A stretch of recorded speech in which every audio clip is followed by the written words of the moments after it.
Oh, good morning, USA. How we doing? Let's get everything. Oh, look at the fucking background. I look all fuzzy. Anyway, don't matter. No, you had to look at me. It's all good. Right. Need to make sure everything's working. Where's my headphones? Oh, here we go. I need them in a bit. Turn Rumble on.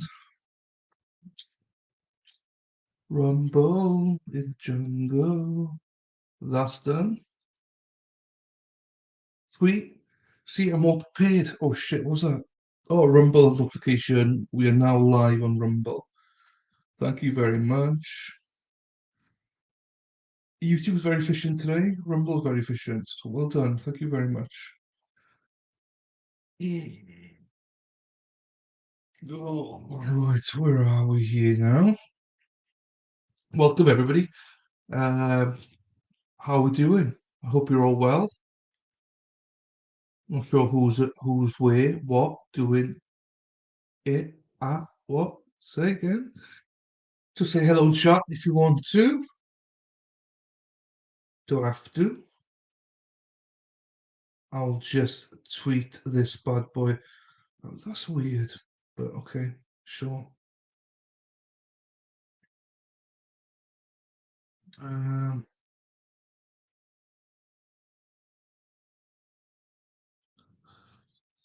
weird man. Just sorry, I'm trying to tweet.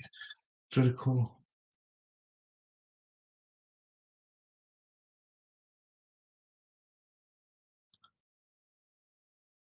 Beep beep beep beep.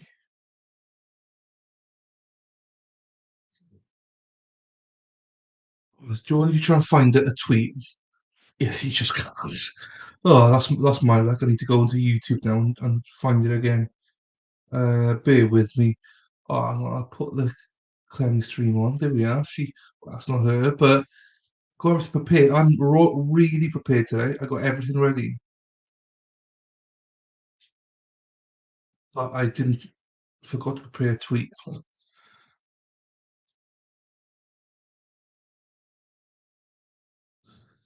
Oh, there's a live trial today. I didn't know that.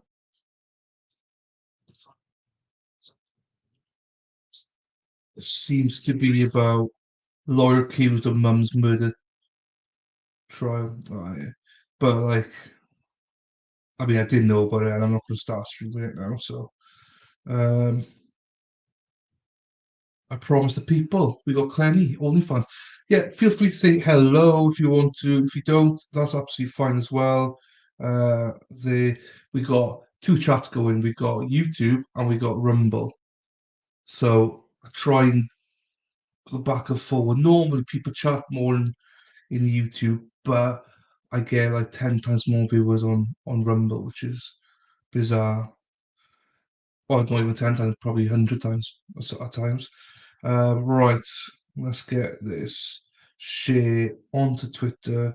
Don't share onto Facebook that much because most of my friends and family are still not 100% comfortable doing this. Um, YouTube, yes. All right. I'm gonna give it a few minutes. Like I said, the start at three, so it'll be about three, 5 past 3. We'll start it. Um, so if you need to go away and live, we're now live, no live. Come chat, come chat. That's fine. Send now. Oh, I should have copied the share. I'm gonna put in some group. The group I was in last night. Share, copy link. Um, I never know who to tag in half these things, so I just replies. Don't know what's going on. Cameron's bought a mug. He's got 3 mugs now. Good boy. What a lad.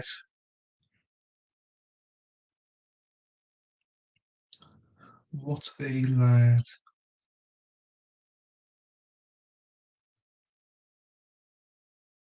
Where's my tweet gone from that? Okay, that's fine.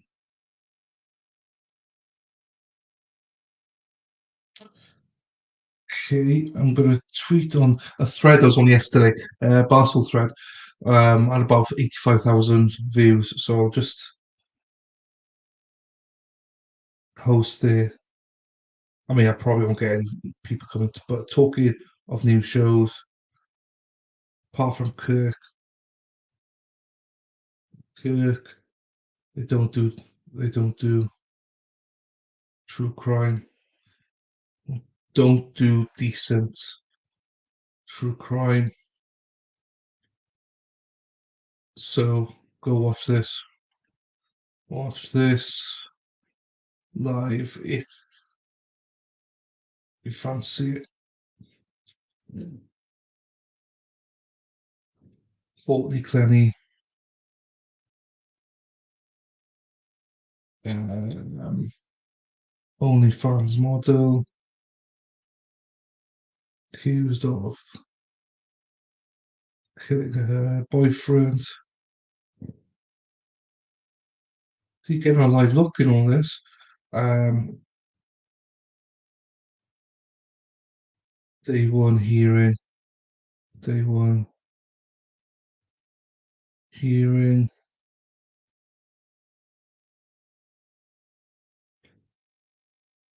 paste, here, send now. That's good. One more group to share in.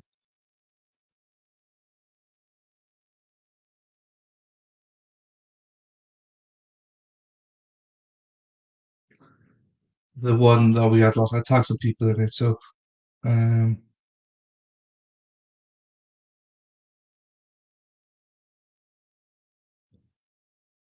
okay. Now we're nearly ready to go. I don't know who's around. Sorry, Rumble. Hello, Rumble. Hope you're well. Hopefully, you can like and not subscribe, follow. I appreciate someone followed me this morning. Thank you very much. I do appreciate you.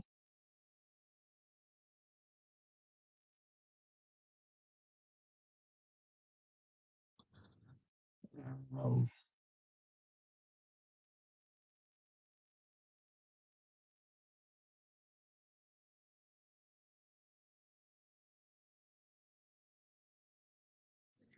bum, bum, bum. Sorry, just post another one. See, that there's no one chatting. For Chatway Rumble, if you want, I've got two chats Rumble, so YouTube and Rumble, but no one's chatting in any of them. So it's all good. I don't mind if people don't chat. As long as they know they can chat anytime. We're a friendly bunch here. Beep, beep, beep, beep, beep, beep.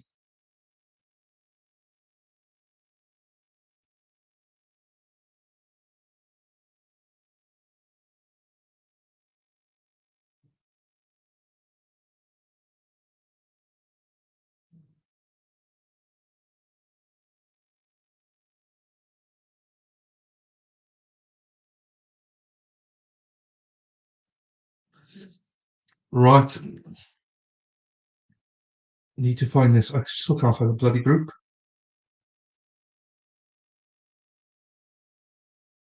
You know, when you know where you want to go, but you just can't bloody find it. Um,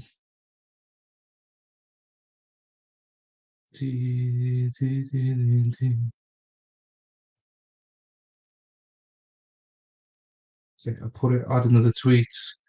Um, link to today's stream. Come join if you can. Come join if you can, guys.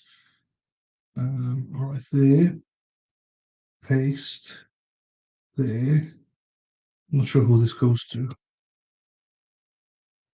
There we are. Right, we are nearly ready. We're just going to give it a couple of minutes because why not? Do you know what I mean? Just being fair to everyone.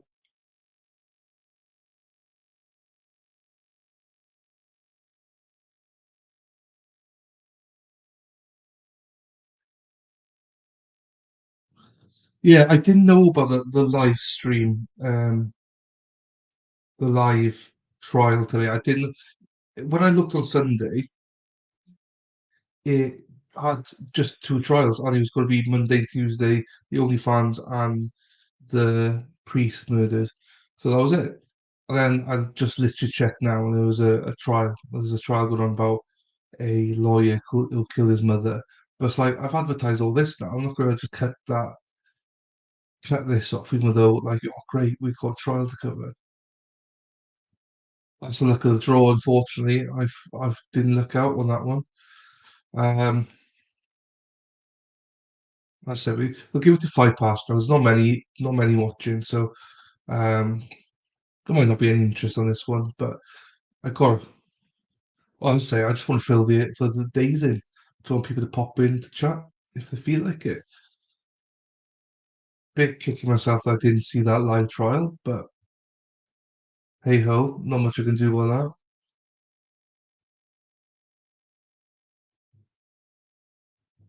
that. Okay, that's fine.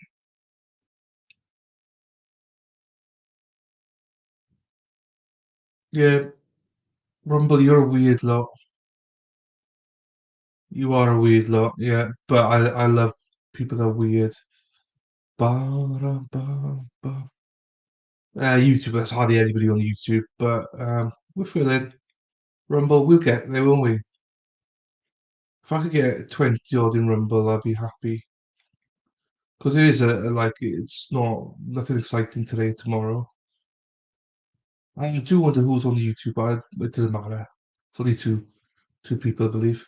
But yeah, if that's the case, Rumble, you got me in chat most of the day. If no one's going to chat in YouTube.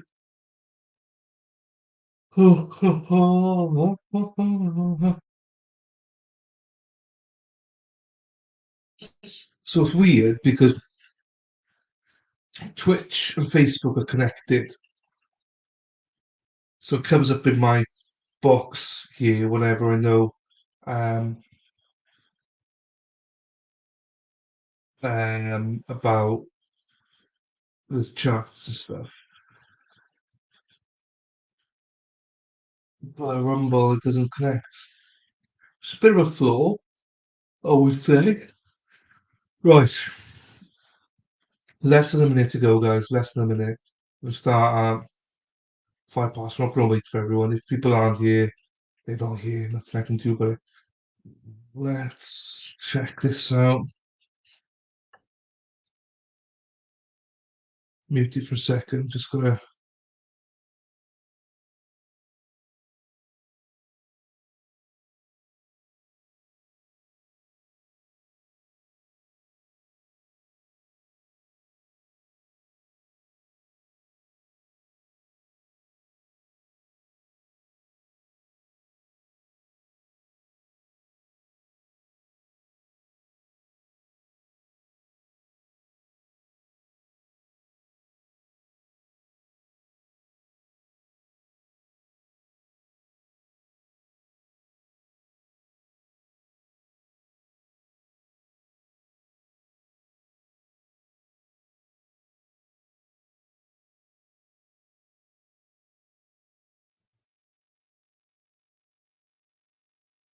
Right, we've got to start.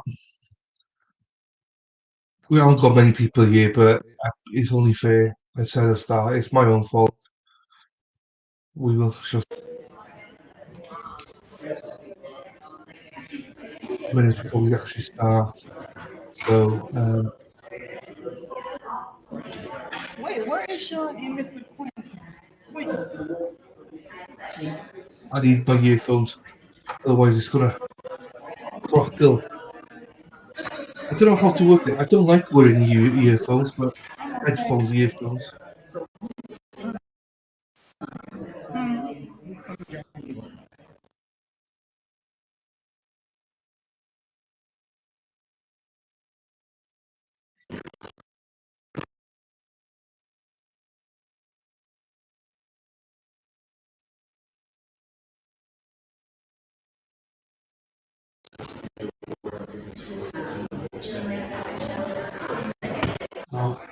It is about to start. She's about to come in. Okay, so where is she? Why do people do that? Why do you just come in for a second and then leave? What's the point? I don't get it. I'd love to be those people that just come in to watch a video, literally leave in like literally less than 2 seconds. Rumble, where are you? There's not very much of Rumble today. Right, that's them.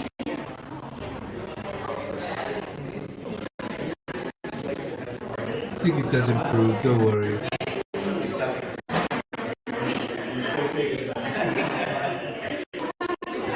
Once we start, let me know how the audio is. Fucking hell, too loud.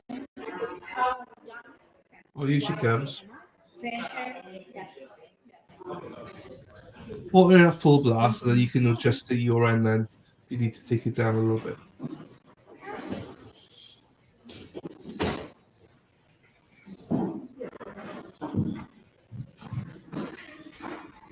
A lawyer. Whoa, hello. I noticed she's got tattoos. She's got 2 or 3 on her neck. Wherever you've been, we've been. This. Wherever you go, we go. Every step. We don't pay for YouTube Premium anymore because it's like so expensive. It's equivalent to about in America probably over $20 so a month. No, he did miss. I waited a little bit for people because I knew some people got stuff on. The audio and the picture's really bad, Spider Girl. Hope you're well though. I hope this improves. Do you know what I found out as well? It pissed me off. There's a live trial that's starting today now. Pissed me off because his, a lawyer killed his mother. But they don't tell us. To see what you got for me. They don't tell you about it, so it's too late for me now. Perfect.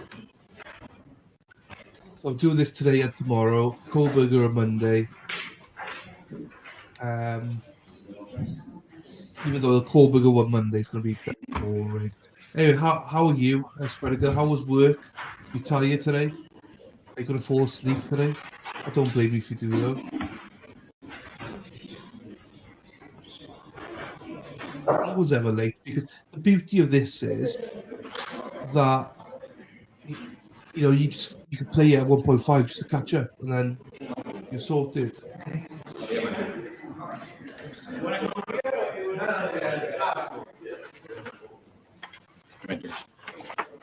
So Weird. this is Rumble's weird today. No, everything is on here. not hardly any action there.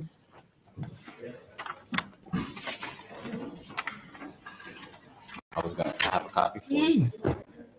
You see, I'm good. I know, but I'm good, sir. So all of this is on here. Yes. Yeah, YouTube notifications. Do subscribe, as in, you know, that notification bell. All right. That was efficient today. That came straight through. I literally pressed start No, broadcast. they're- Bang, goes straight in. Could you imagine? I mean, for gas and stuff, that is very good. I gotta buy you a drink now. That is very, very good. But you must be tired because 10, 9, 12, 1, 2, 3. 7, 8, 9, 10, 11, 12. So you've probably only had like, what, 2-3 hours sleep so far? You must be knackered.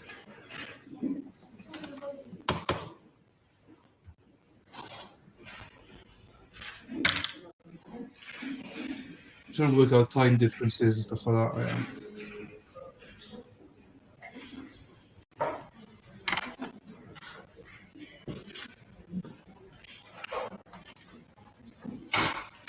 Okay.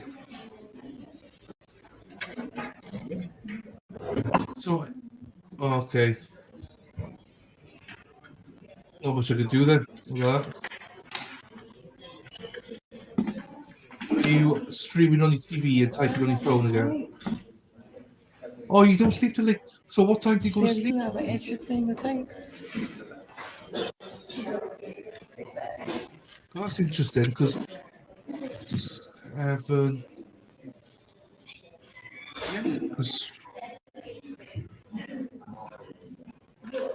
yeah. What time do you actually go to sleep? Because you're normally up late. My time here. Hi, Sean.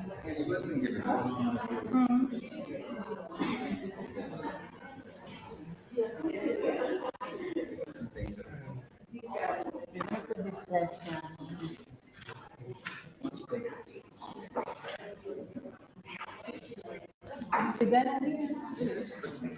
I think the benefit for you though, you can work from home as well, so you can nap and then you can sleep. I suppose you can just roll out of bed and just start working if you wanted to.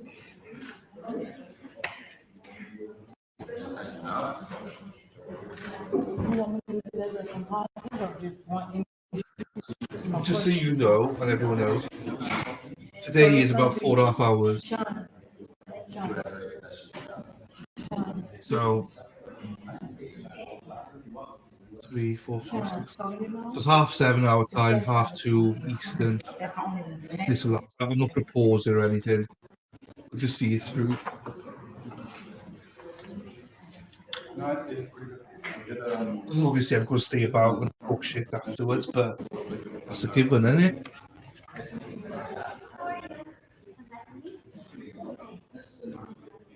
Hope everyone as well, whoever is around and not chatting. I would like to stay up until like 4 p.m. Please accidental. I'm like that. I don't like too much sleep. That's 4, 5, 6, 7, 8. So that's about 9 o'clock our time then.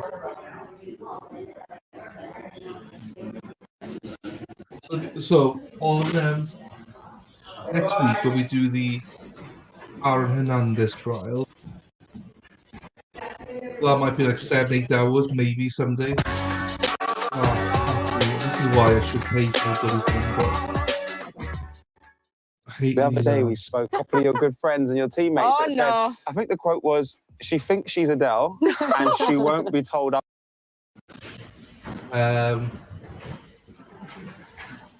But you can just catch up. Do you know what I mean? It might go on to about 10, might be going to about 5, 6 o'clock your time. But you could catch up. I mean, what the fuck?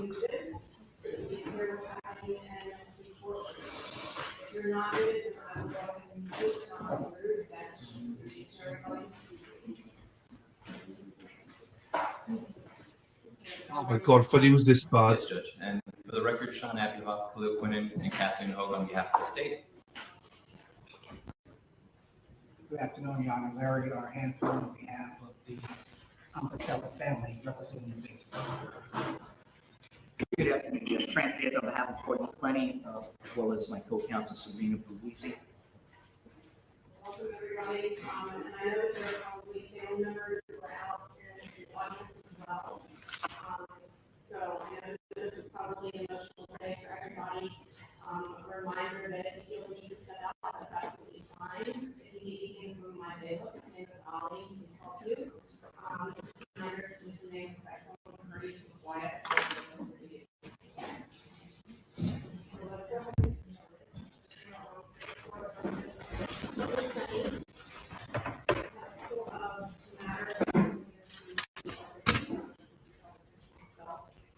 So I think we're going to go into the issue of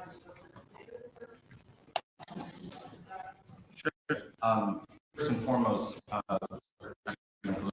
state. First and foremost, the defendant's argument to preclude the state from using the recorded statements, frankly, for the purposes of this setting at least, is untimely. Because the substantive motion is outlined by the case law, it requires competent substantial evidence, for which the burden is on the defendant. Before the court, there isn't any, not even an affidavit to submit to the court. So the defendant would be unable to support its burden. I'm sorry. Case law to meet the two-pronged test that I outlined previously to the court. You're gonna have to be careful because the ads are coming. I will pay for it again. at some point, but Um, they give her a month before I pay again. There are 4 videos. I'm just going to mention the videos because I don't have them off the top of my head. I have to stop my argument to go I mean, is the The first video is picture a so long video bad of with Bill you? Gates This is in ridiculous. public Thursday.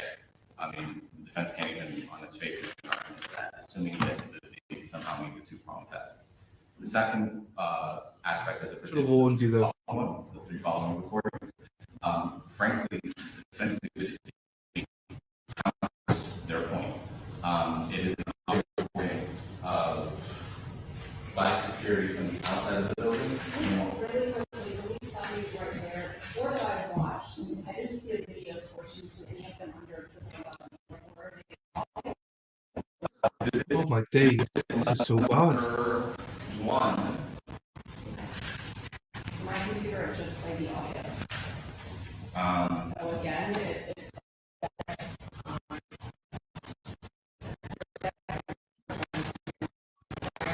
Are you know, time? Because I can't cope with this. You hear that?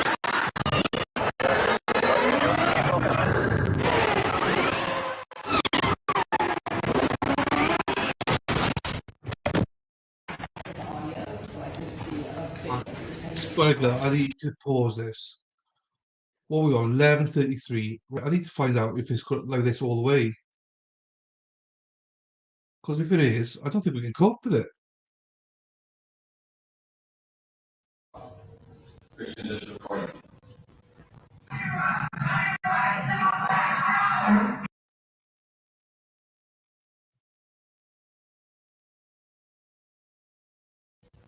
October 9th through the 11th, which is in evidence as exhibit 4. Did you get a chance to review those? Yes. Will you tell the court, again, just a synopsis because the court has them, what is covered in the messages between the United States walking up and sitting down?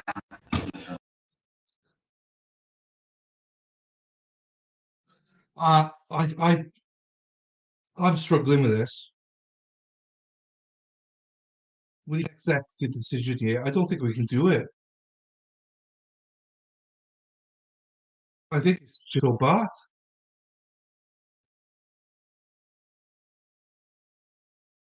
Let me see if it's.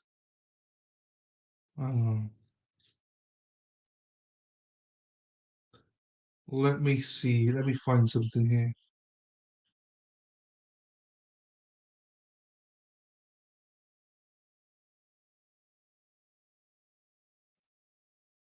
Let me see my due diligence here.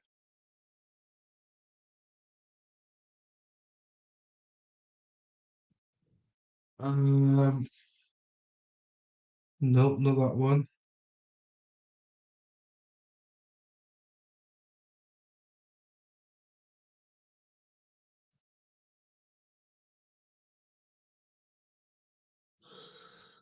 I am the one and only.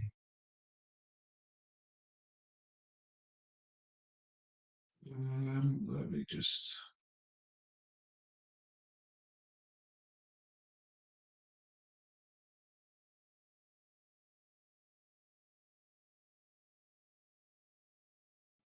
I just don't think we can do this, Spider Girl. I mean, genuinely, it's just too bad.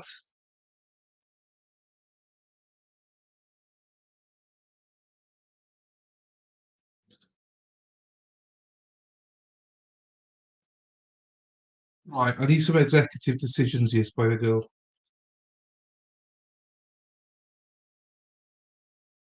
Right, Spider Girl. It's only you and me. No one else here on Rumble or YouTube for whatever reason. I think they were pissed off on us around here now. Do we skip this and say nah? And do we start watching that Richard Merritt trial that starts today? I'll bear through the Clenny one if we want to, but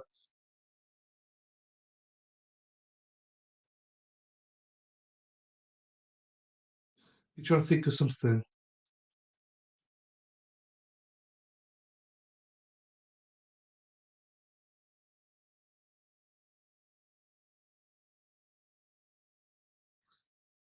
Not trying. I don't know what you're trying to think of. But what your opinion when you got time about whether we start this Richard Merritt trial or not? Because it's only been like 20 minutes or so since it started, I think.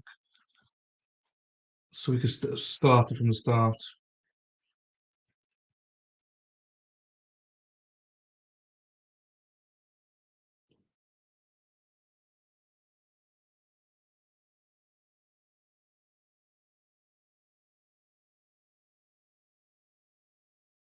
Richards. Right, what casting have you got? What's it? Oh, I don't know. What's the second name? I don't know why I think Brunson, but I know, for instance, I know Law Network are playing Richard Merritt, the lawyer accused of mother's murder. Fine, we got that in the bag. And something about Richards.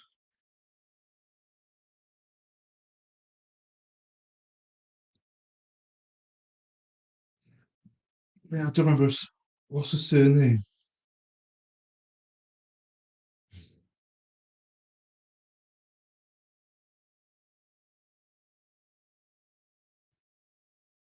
Oh, I said Brunson or something, didn't I?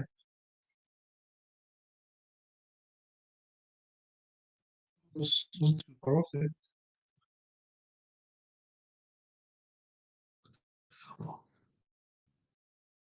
We're talking about. Yeah, it's Richard Merritt. That's what we're talking about.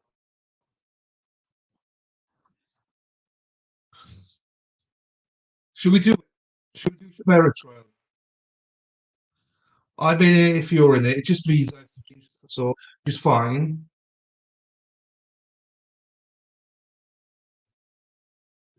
We just can't do this again, Charles. It just means the Aaron and then this trial will be knocked forward. But that's not bad thing, either, because there's no Brian Goldberg trial now.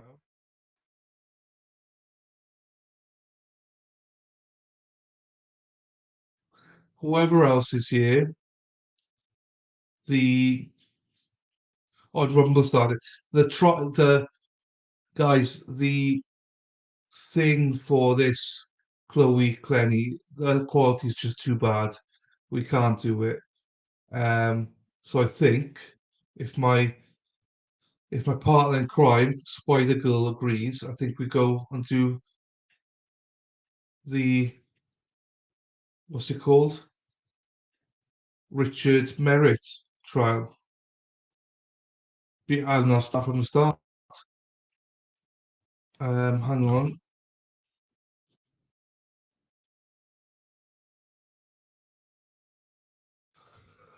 Um, I think it's a yes from you, Spider Girl, but I'm not 100% yet. You know what? I'll still play the other one if you want me to.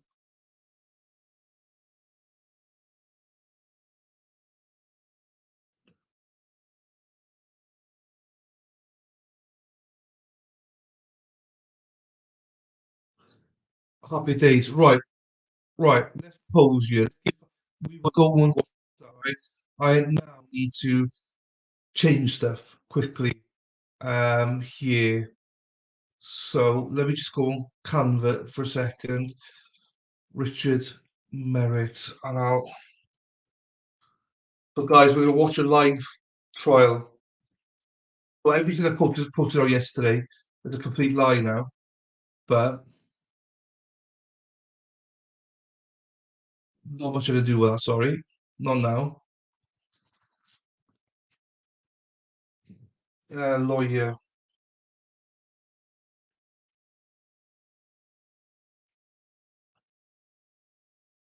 Okay.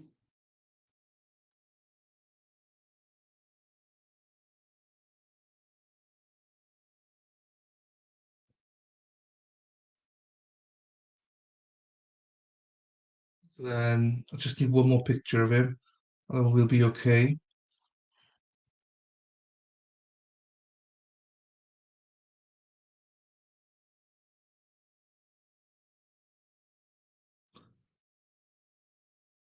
And now I need to remember his name. Richard Merritt.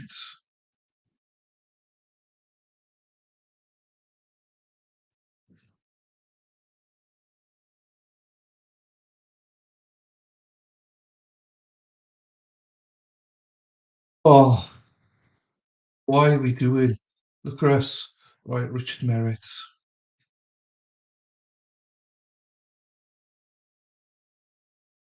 Just check us out. Look at us. Download.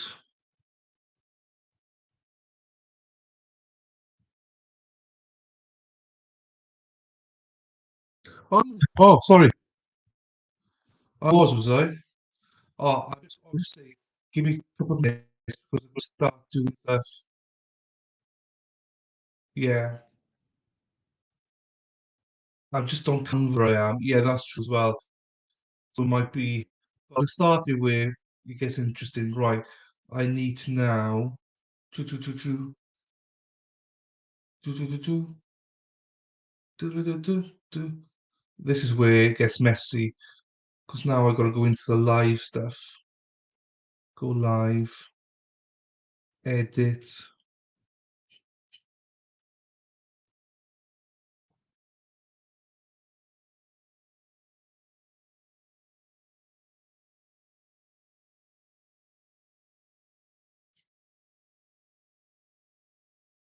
Lawyer.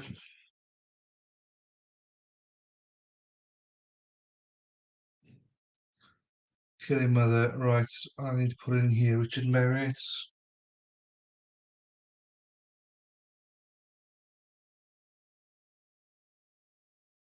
You're having a live view now of how we do all these things. Um, of how I change stuff. Like literally, this is all live whilst I'm doing it. Um, that's that one. Live streaming on YouTube.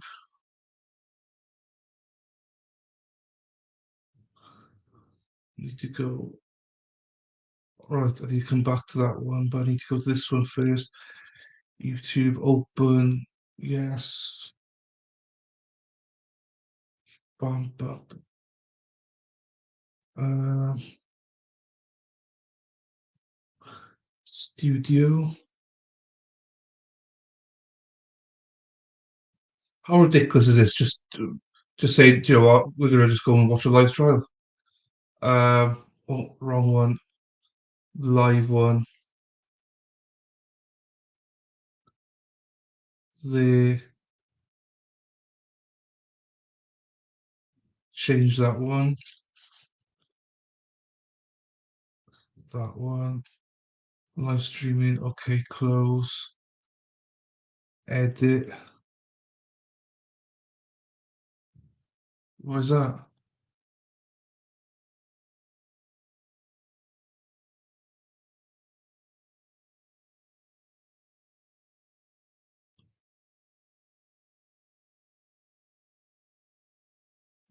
I just changed the rumble and it just didn't edit that one.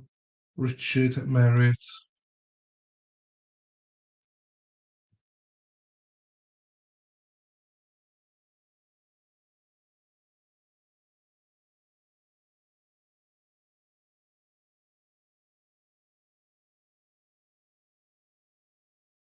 Oh, Jesus. Okay.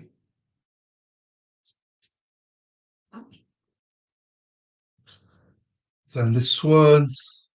I nearly this, but I got nearly there. Um,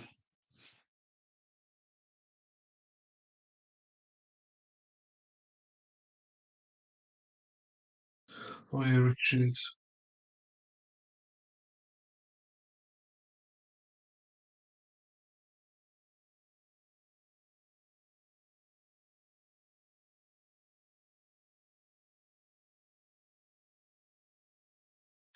Oh, day one, right.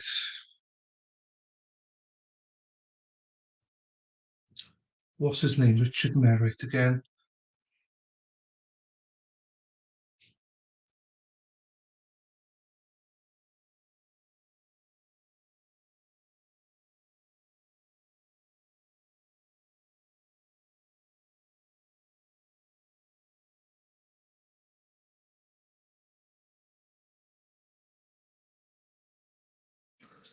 Okay, so that's done. Save.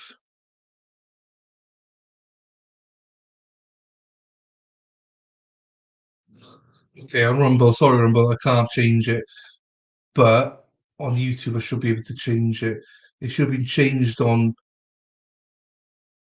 there. So now let me just find it here quickly. Oh, there. Uh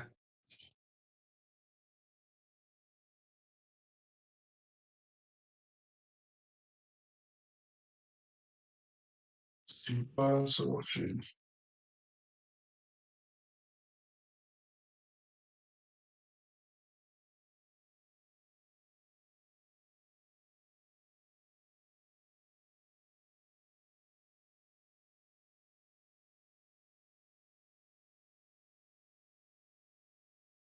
Okay, so that's fine. Right, people that's new joining now, we're real time changing stuff. Save. So now we're gonna watch another trial because Courtney Clenny, it was too bad. Right, need to get out of that one. Let me get some law and crime.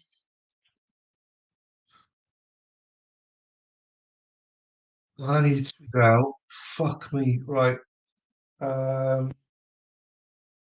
playing it and I'll find start. Ads. Fuck me. Right, stop ads.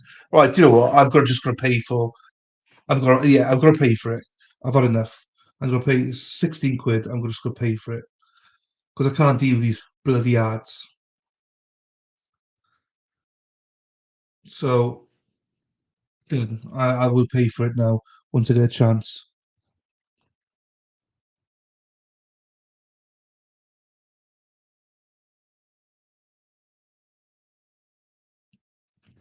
We will watch it properly as well. So I'm gonna take it back a little bit. Just a little bit more. Hey, do that. Just a little bit more. Right there. Right. We're cooking. We are cooking, guys. Spider Girl, we're cooking. I just need to tweet it. Sorry if I'm shouting. Just need to tweet it out as well. But we just changed the. Hey, I am right back. I'm back before the judge speaks. So, no, because I want to see if anyone. So we will share screen. Share. So there, starting there now. So we're an hour behind, which is fine. We'll catch up. Hour behind. Right, where's my phone? Tweets.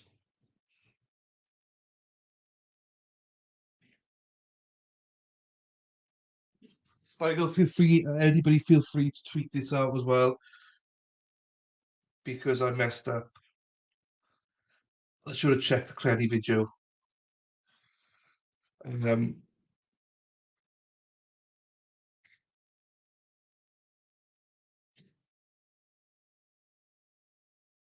oh, I got it on mute. Hang on. The reason to like we will skip. We will catch up. I'll play at 1.25 speed. We'll catch up.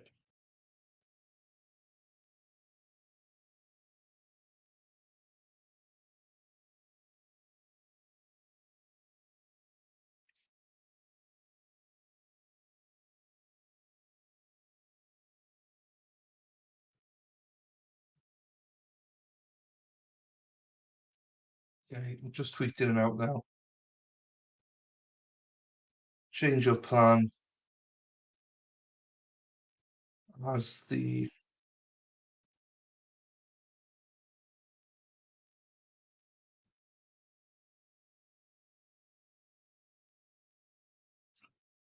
videos.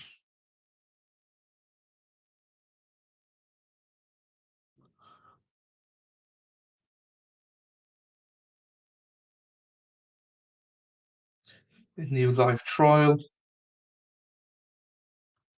We're an hour behind. But we will catch up.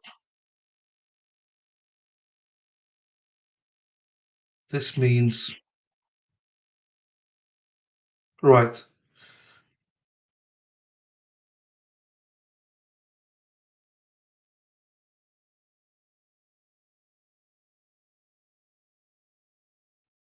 Not there. Then we are, I think, an hour and 10 minutes behind, but we'll catch up. Richard Merritt, lawyer.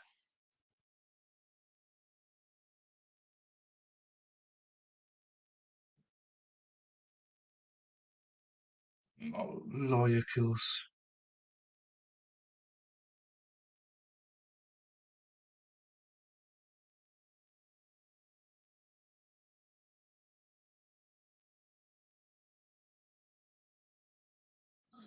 True.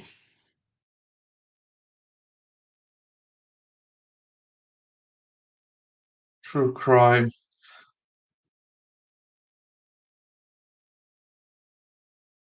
Okay, I've tweeted out. So this gives you live view of how we just change stuff.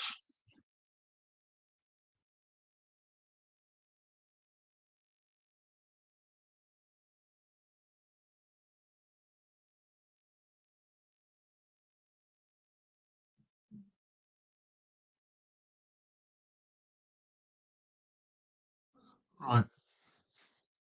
Spider, if you could tweet it out as well, I'd be very grateful.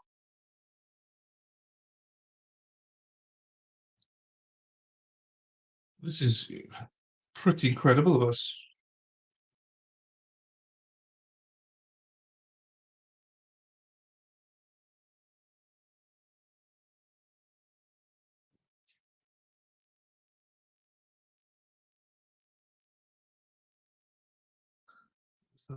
I'm gonna go Canva again.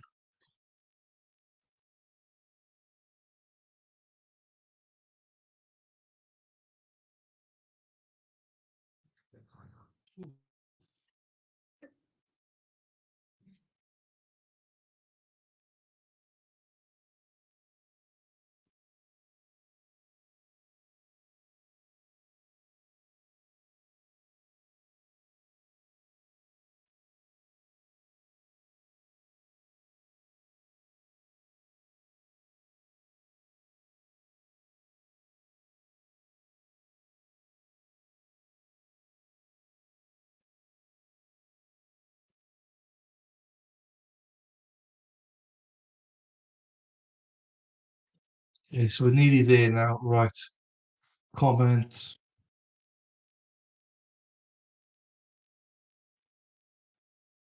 Oh, if this chooses stop, we are skipping it.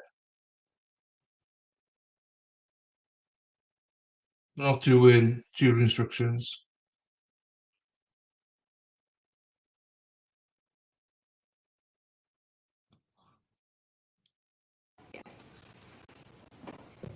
That means we're an hour behind. Which is fine. Because there's gonna be breaks and stuff like that.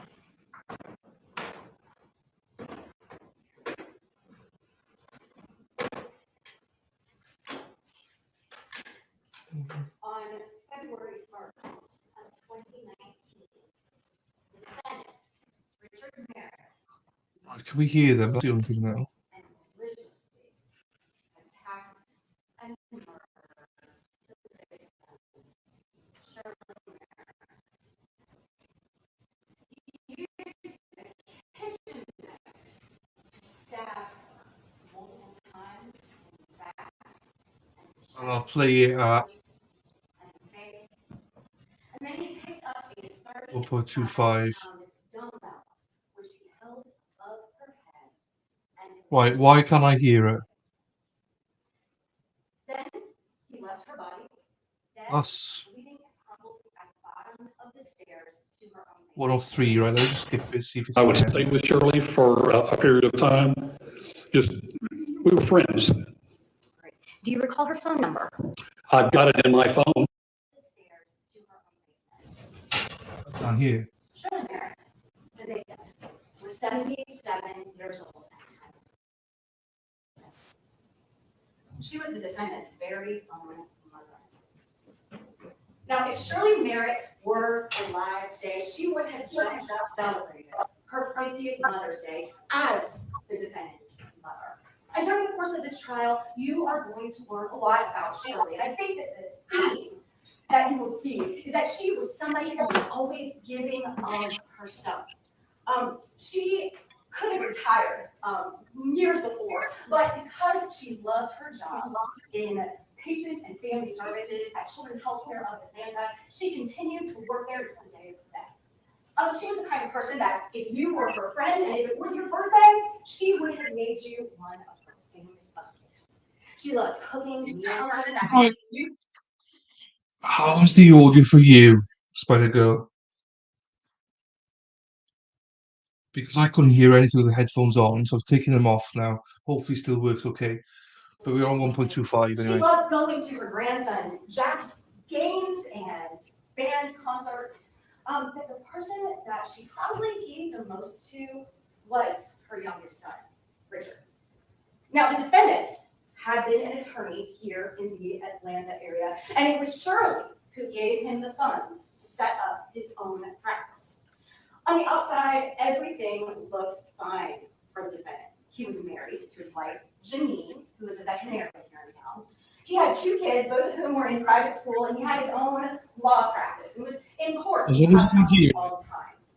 So But it was discovered that he had violated the trust of his mother, of his wife, of his kids, and of many of his clients. Starting sometime in 2014-15, several of his clients started coming out of the woodwork, reporting that he was stealing from them.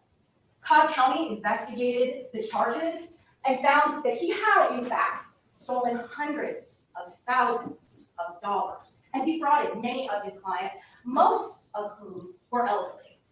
They charged him with a 34-count indictment with several counts of theft by taking, various degrees of forgery and exploitation of elderly victims.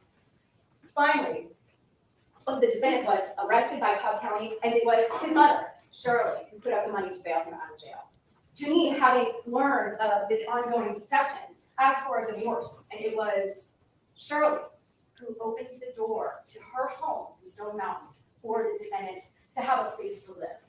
Now, as you learned during the course of this trial, Shirley was truly disappointed in her son. She was not pleased with his actions, but still, she was his mother, and she wasn't about to let him sit in jail or live on the street.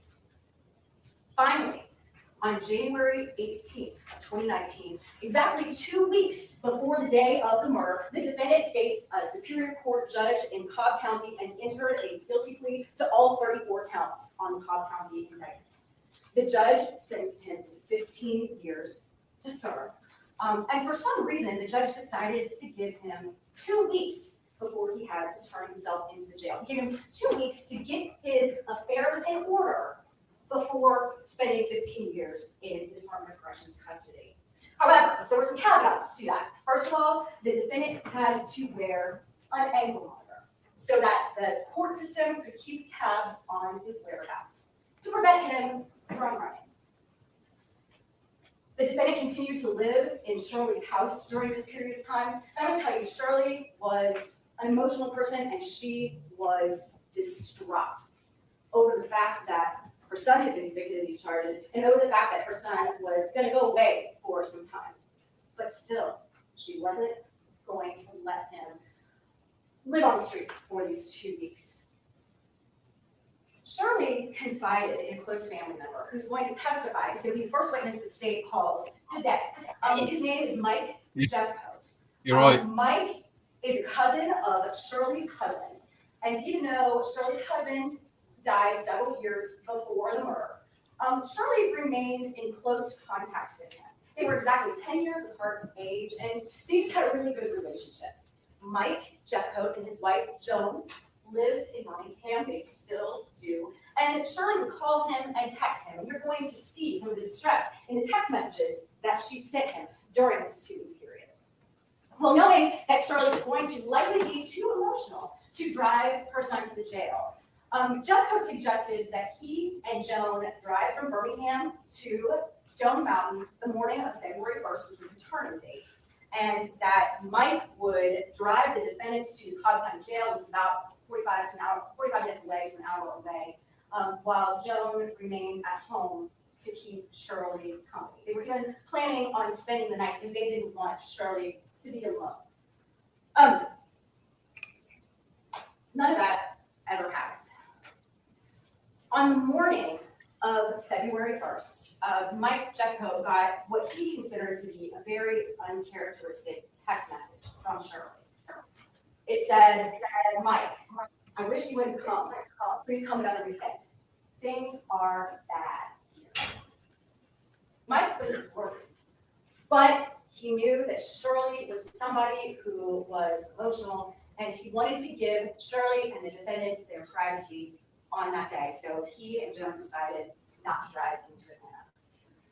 Well, that text message was the last Mike Jeffcoat or anyone ever heard from Shirley. The next time Mike saw her was the next morning when he drove into Atlanta, went into her house, and found her dead at the bottom of the basement stairs. The defendant, in the meantime, never turned himself in to the Cobb County Jail at 5 o'clock, by 5 o'clock on February 1st. And by this time, he was gone, in the wind, not to be found until a nationwide manhunt uncovered him in Nashville, Tennessee, 8 months later. And we're going to talk about what he did during that period of time, during the course of the trial, and I'm going to get back to that in a few minutes. But let's go back to what happened to Shirley. The medical examiner found that she had been stabbed 4 times in the back, 1 time in the side. She had been stabbed under the right clavicle in the neck, which severed her jugular and caused her to bleed out. She was stabbed several times in the face, and the force was so strong, ladies and gentlemen, that the blade of that 9-inch knife lodged into the bones in her skull and her hand broke off. But that wasn't enough, because laying next to her, crime scene investigators found a 35-pound dumbbell with blood and hair on it. And the medical examiner found that the right side of her head had basically been bludgeoned. It had been bashed in to the point where the basal bones in her skull were shattered. Investigators arrived on the scene, and it was very clear to them that this had not been a case where an intruder came into the house and killed Shirley Merritt.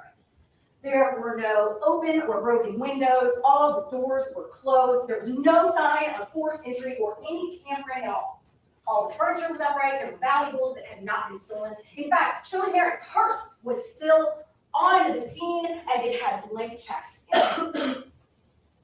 What's more, the 2 weapons that were used weren't something that somebody had brought in. They came from inside the house. The knife with a 9-inch blade was a kitchen knife that came right out of Shirley Merritt's own knife block on her kitchen counter. The dumbbell was in storage, waiting in her basement, and you're going to actually see the mark on the carpet where it had been resting prior to the defendant picking it up and killing his mother with it. What's more, you know what Shirley had been doing when she was attacked and killed? She was cooking the defendant his last meal before he had turned himself into the jail that afternoon. Investigators found spaghetti and Shirley's famous bolognese sauce, hot and cooking on the stove, along with a salad that she is about to toss, and a loaf of garlic bread that she had just gotten out of the oven with the knife that he used to kill her. Where was the defendant all this time? Well, he went into hiding, but he wasn't hiding under a rock. He drove off out that day, and he went, we don't know where he went, but we know where he ended up. He went to Nashville, Tennessee, and he started a whole new life. He met people out there. He got a job at a bar. He started online dating, and in fact, met a woman who he started a relationship with.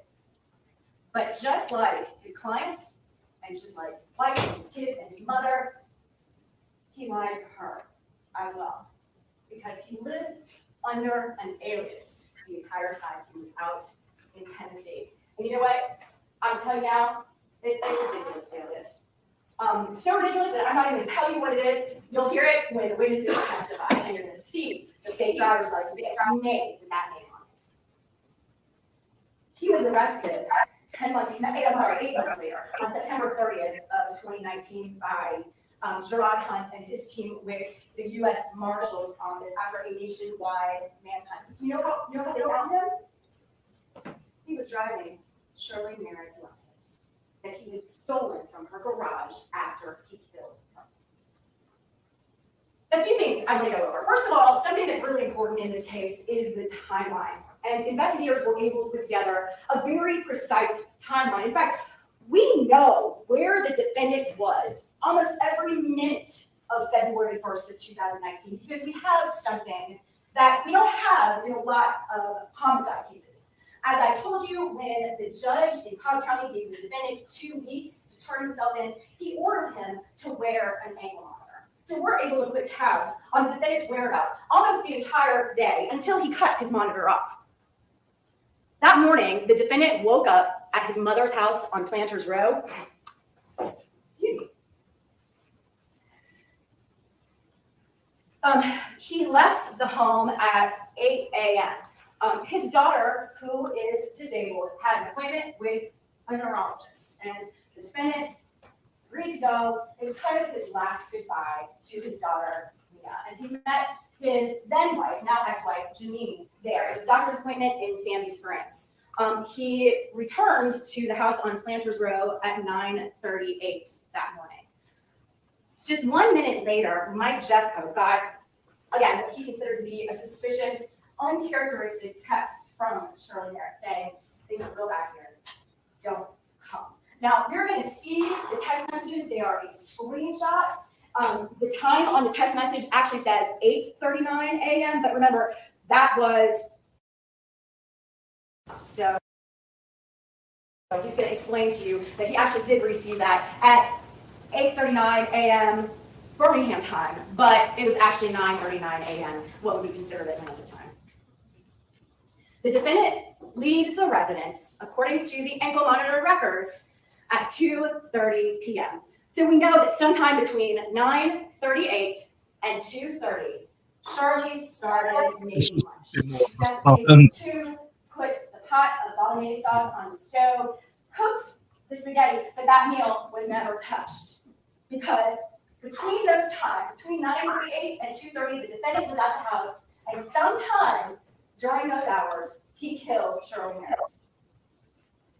The defendant leaves the residence at 2:30, and he travels north up to Norcross to stop at a Kroger just for a couple of minutes, probably to gas up on the way, and he arrives at a QT station in Norcross at 2:52 p.m. Detectives pulled the surveillance camera from that QT station, and you're going to have a chance to watch it during the course of that trial. And what's really interesting about that is that the defendant isn't in his own car, which had been left at the scene, and you'll see in photographs. He's driving Shirley Merritt's Lexus. It's kind of a dark gray color, kind of crossover SUV. It will be the second vehicle that you see pull into the QT entryway. You're going to see the defendant get out of the car. He is wearing a green shirt. It has a design on it that says Ecuador. He walks into the service station. He buys a couple of waters, a candy bar, pays cash, and then he leaves.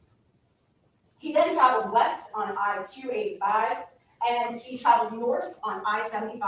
At 4:12, the defendant exits I-75 onto the Cass White Road exit.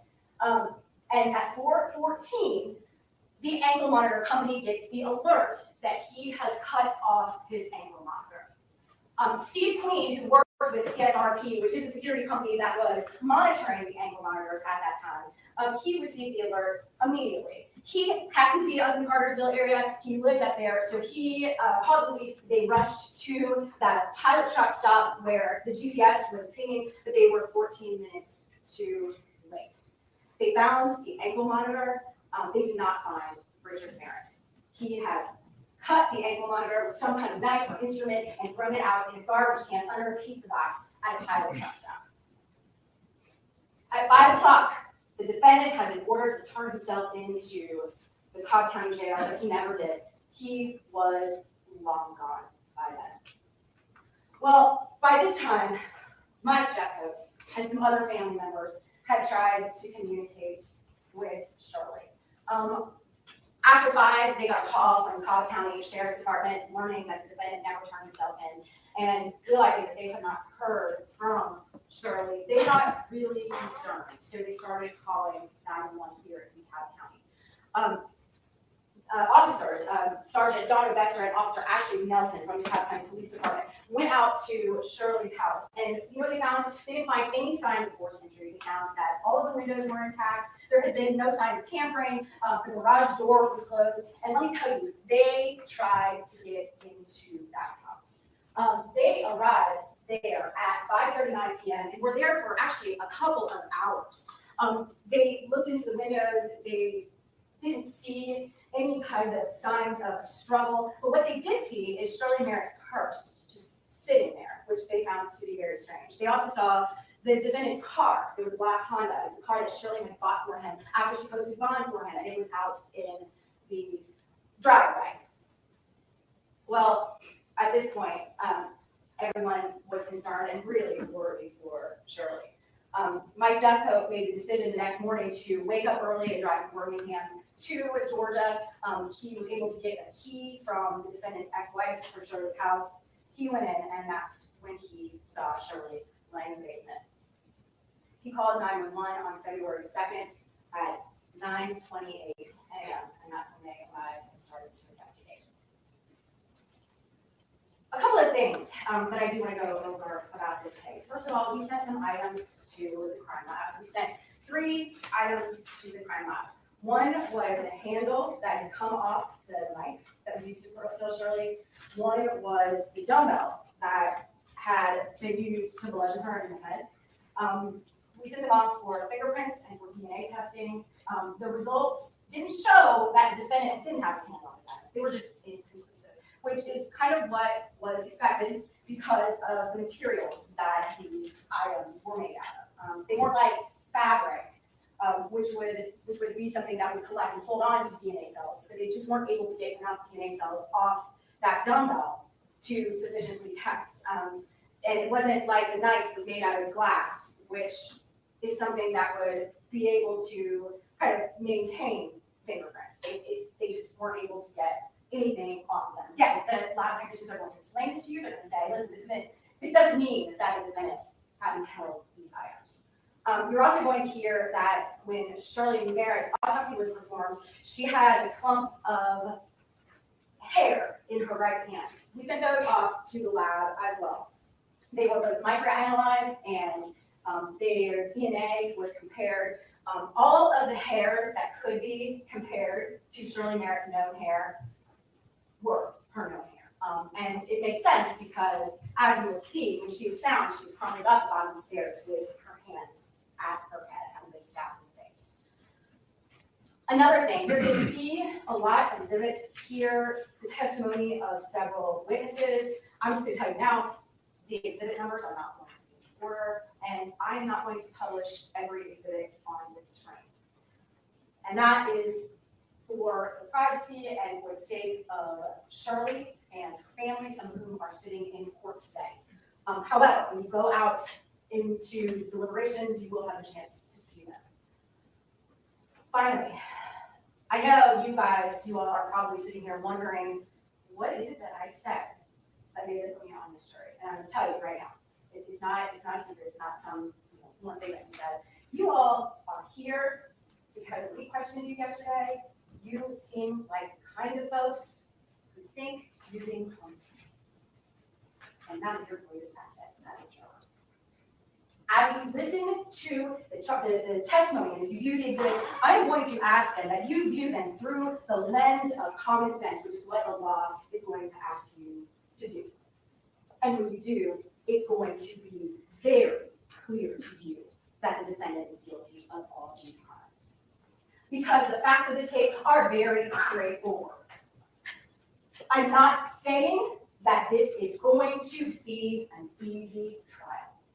We're going to throw a lot of testimony and a lot of exhibits at you.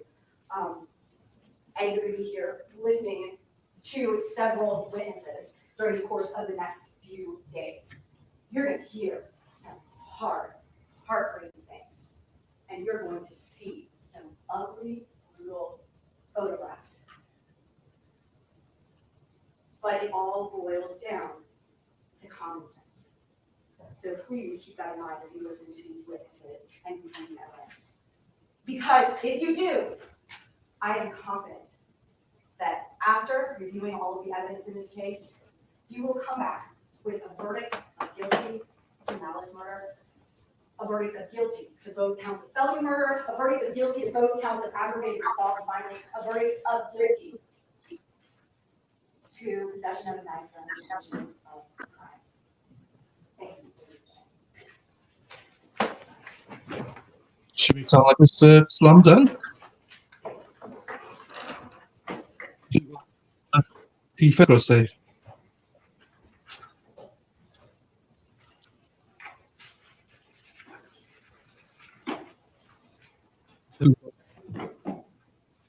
Ladies and gentlemen, the death of Shirley Merritt is a tragedy. Everyone here wishes that we were not here today. Everyone surrounding Mr. Merritt wishes that Shirley Merritt was with us. Everyone here wishes that she did not have her life taken and her fate taken from her. It is a tragedy. You are here with us today to decide the case of the state versus Mr. Merritt. You are here to decide Mr. Merritt's fate, the son of Shirley Merritt. You are going to be presented with evidence and witnesses in this case. You will listen, you will learn, and you will scrutinize all of this. And I ask that you do so. And I ask that when Mr. Queen gets up here in a few days, stands before you, and asks that you find Mr. Merritt not guilty, that you do so. Because that is what the evidence will show you. And that is what the truth demands.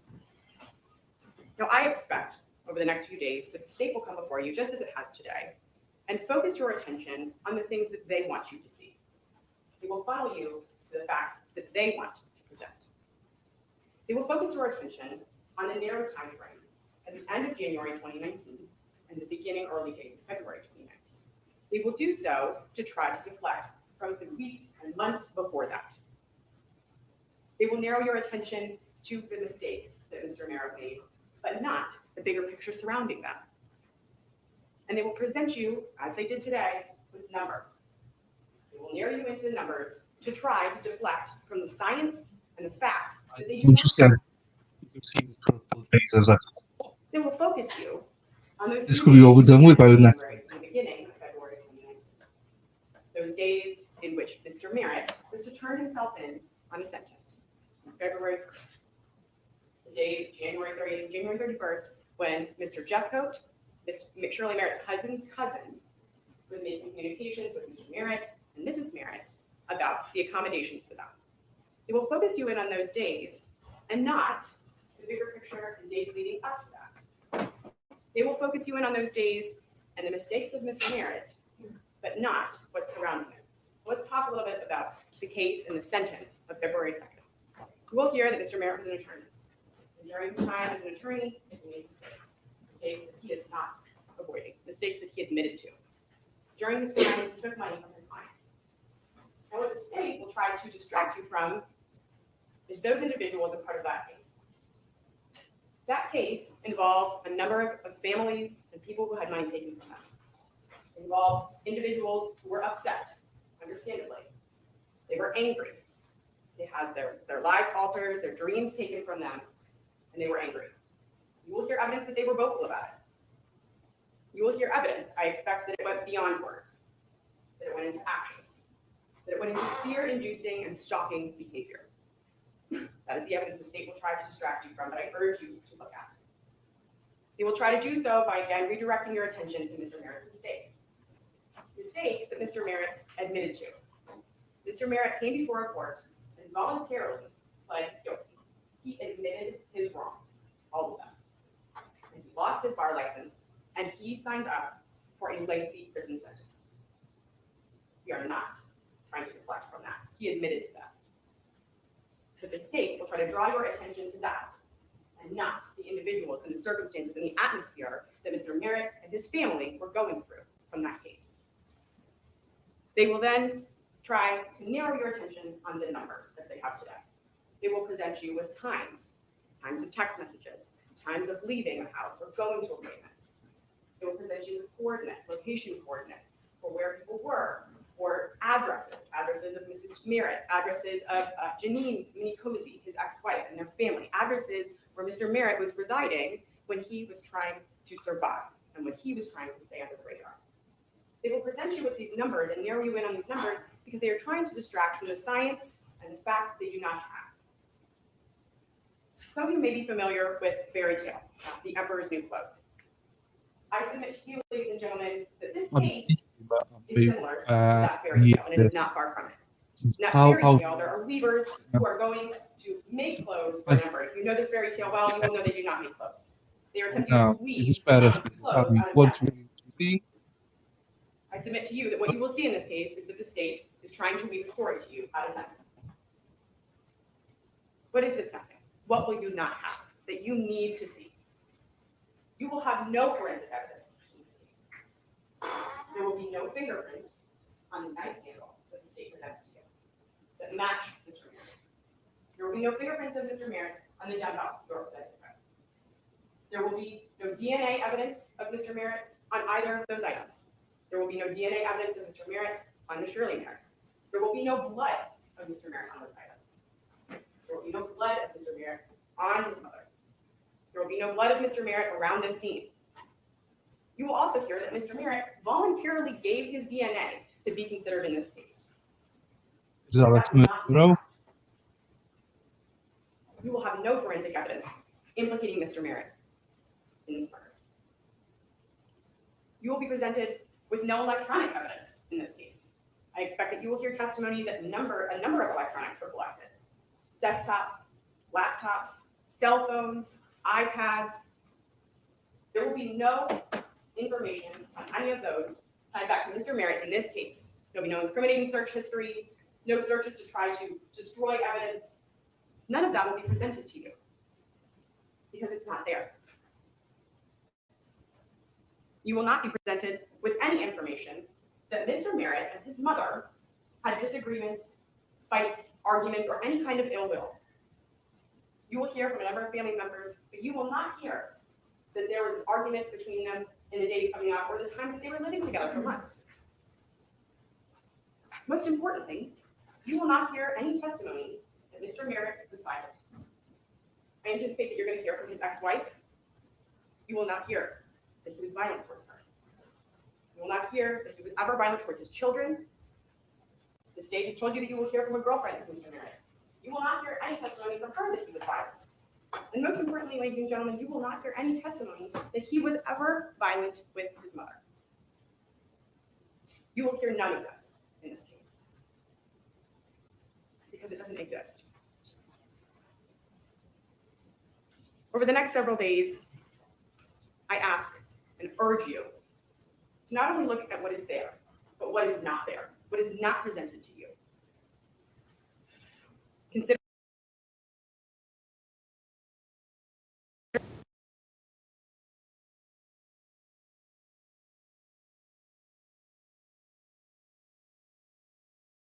that Mr. Merritt is not guilty.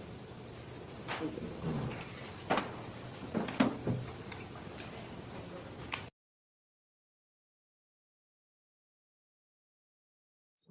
Right, we just pause it there. How is it now, Spider Girl?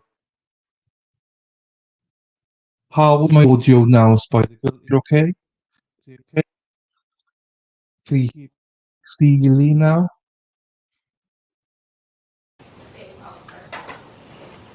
Yes, Your Honor, this state calls Michael Jeffcoat.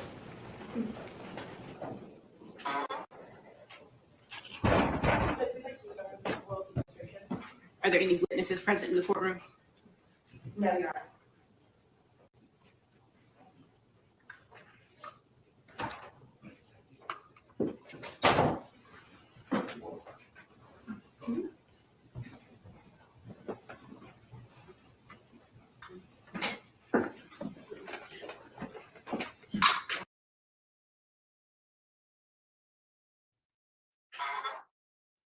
Just pause it for a second.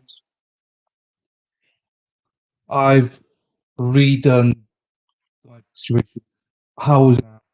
I think it's okay now. I'm not touching it more. Well, I am. But I'm not touching the dial anymore, so hopefully that has fixed it.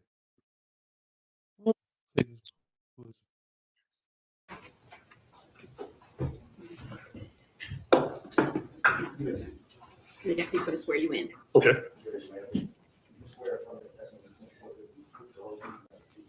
I do. My name is Mike Jeffcoat, Jefcoat. Good morning, Mr. Jeffcoat. Good morning. Where to start? Where do you live? I live in Gardendale, Alabama. Okay, could you just tell us briefly a little bit about yourself? How old are you? I'm 71. I am retired and have lived in Alabama every year except one since 1973. Okay. And you said, is that Birmingham, Alabama? Gardendale is a northern suburb of Birmingham. Right. And do you live with anyone else in your home? My wife lives with me. What is her first name? Her name is Joan. Is her last name also Jeffcoat? No, it's Beck, Beck.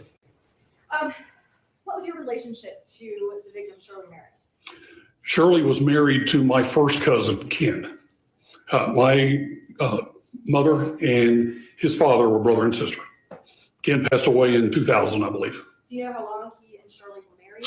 I don't. I don't remember when they weren't married. And like I said, I'm 71. And what was the age difference between you and Shirley? 10 years, almost exactly. I'm going to move this to that.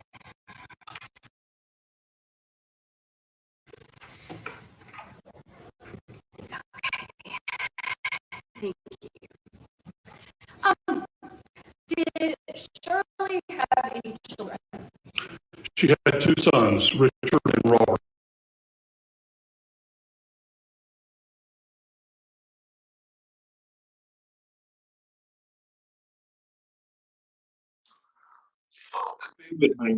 All right, and are either of them here in the courtroom today? I see Richard at the defense table. And what is he wearing? Can you just kind of describe? He's wearing a suit and tie and the black rim glasses right there. Okay, that doesn't help much.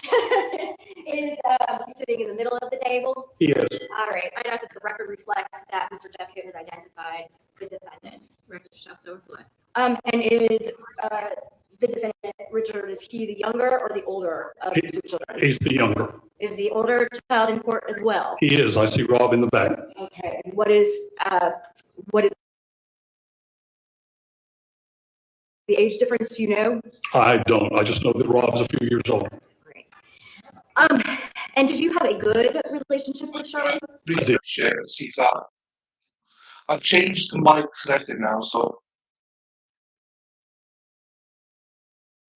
unbolt subscription again, which means that there's no more ads on it. Do you know how long he and Shirley were married? Why the fuck is I it don't. so bad? I don't remember when they weren't married. And like I said, I'm 71. What was the age difference between you and Shirley? 10 years, almost exactly. I'm going to move this to that. Okay, thank you. Did Shirley have any children? She had two sons, Richard and Robert. All right, and are either of them here in the courtroom today? I see Richard at the defense table. And what is he wearing? Can you just kind of describe? He's wearing a suit and tie and The black rim glasses right there. Okay, that doesn't help much. Is he sitting in the middle of the table? He is. All right, I'd ask that the record reflects that Mr. Jeffcoat has identified the Right. defendant. And is the defendant, Richard, is he the younger or the older of the two children? He's the younger. Is the older child in court as well? He is. I see Rob in the back. Okay, and what is the age difference, do you know? I don't. I just know that Rob is a few years older. And did you have a good relationship with Shirley? I did. Okay, can you just give a little description of what that relationship was like? Well, she was married, like I said, to my first cousin, and I have known Shirley for as long as I can remember. And I just always thought she was a very genuinely nice person. Did she work? She worked in different capacities as her husband was transferred around the country. When she lived in D.C., she was a realtor in the D.C. area, in Northern Virginia, and also worked at here most recently before her death at Children's Hospital. And do you know what she did with Children's Hospital? I really don't know. And did she have any grandchildren? There were several grandchildren. I think Rob has 3 or 4 and Richard had 2. Do you know about how old Shirley was at the time of her death? She was 77. And do you know about where she was living? She was living on, I think it was Planters Row in Stone Mountain, Georgia. Do you happen to know what county that is located in? It's in DeKalb County. All right. Do you, did you maintain contact with Shirley? Yes. And how so? Would you guys talk on the phone, visit? What was that relationship like? We would talk on the phone. We would text. There were 2 or 3 times when I was in Atlanta for extended periods, and I would stay with Shirley for a period of time. We were friends. Do you recall her phone number? I've got it in my phone. Your Honor, I would ask if Mr. Jeffcoat could look at his phone so that he can remember Mrs. Merritt's phone number. Jeff. Go ahead, sir. Could you do that, please? Sure.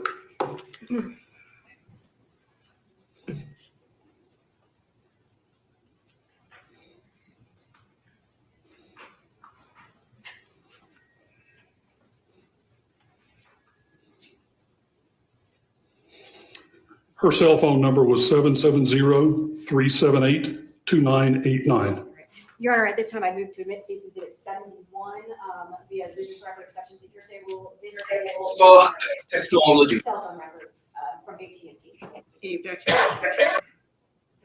Admitted. Were you also in touch with Richard Merritt? I was. All right. And how often were you in communication with him? Periodically over the years. And what was that relationship like? We were cousins. Do you know what his phone number was? His phone number was area code 404-358-8254. Your Honor, at this time, I'd move to admit State's Exhibit 70, which is the defendant's cell phone records. Any objection?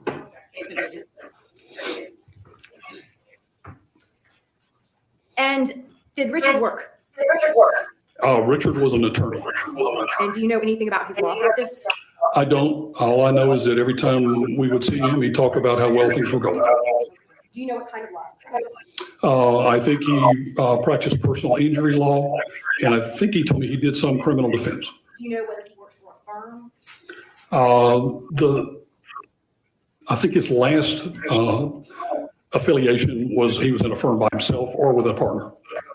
And Mr. Jeffcoat, do you know whether the defendant was married back in 2019? He was. And what was the name of his wife? His wife's name was Janine. All right. And do you know her last name? Menacozzi is her name now, her maiden name. And I'm going to kind of focus in on what happened in the years prior to 2019. Are you aware of the Cobb County charges against the defendant? I am. Okay, are you familiar with those? His mother ended up telling me about. We're not going to go into what she said, but were you familiar with them at the time of her death? I was. Okay. And did you know what those charges were? Yes. Okay.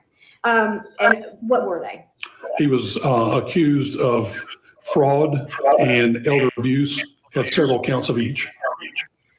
Before I go any further, here's one thing I forgot to do. I'm going to show you State's Exhibit 1.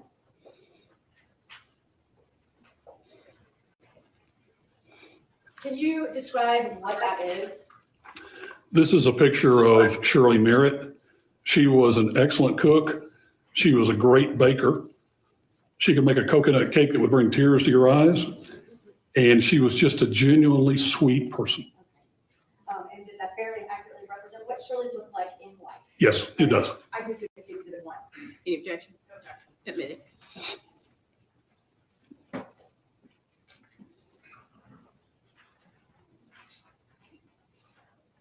All right, we were talking about the Cobb County charges, is that correct? Yes. This time I also moved to admit State's Exhibit 2, which is a certified copy of the Cobb County indictment and sentence. It's case number 180991 from Cobb County Superior Court. Any objection? No objection. Admitted.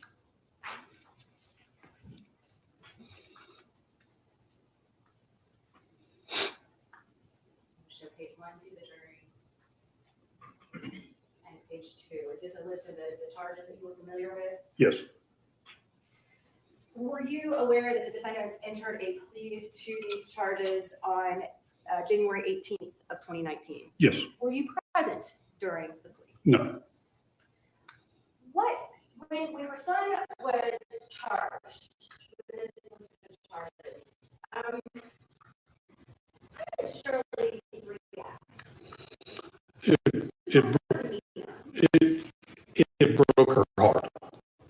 She loved both of her sons, and to see Richard throw away his whole life by stealing from clients just broke her heart, knowing that he was going to prison. Was Shirley an emotional person? I'm sorry? Was Shirley emotional? No. No, Shirley was a very level person. And did she ever talk to you, without going into what she said, about how she felt about the charges? Yes. Are you familiar with what the sentence was? Yes. Okay. And are you aware that there was a turn-in date of February 1st, 2019? Yes. Did you communicate with either the defendant or Shirley in the days leading up to that? Yes. How did you communicate with them? Both with phone calls and with texts. And did you keep screenshots of your text messages with both Shirley and the defendant from the time between January 18th and February 1st of 2019? I did.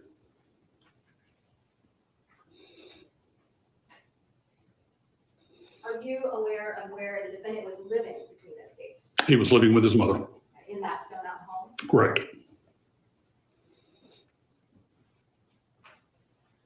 All right, I'm going to show you State's Exhibits 3 and 4.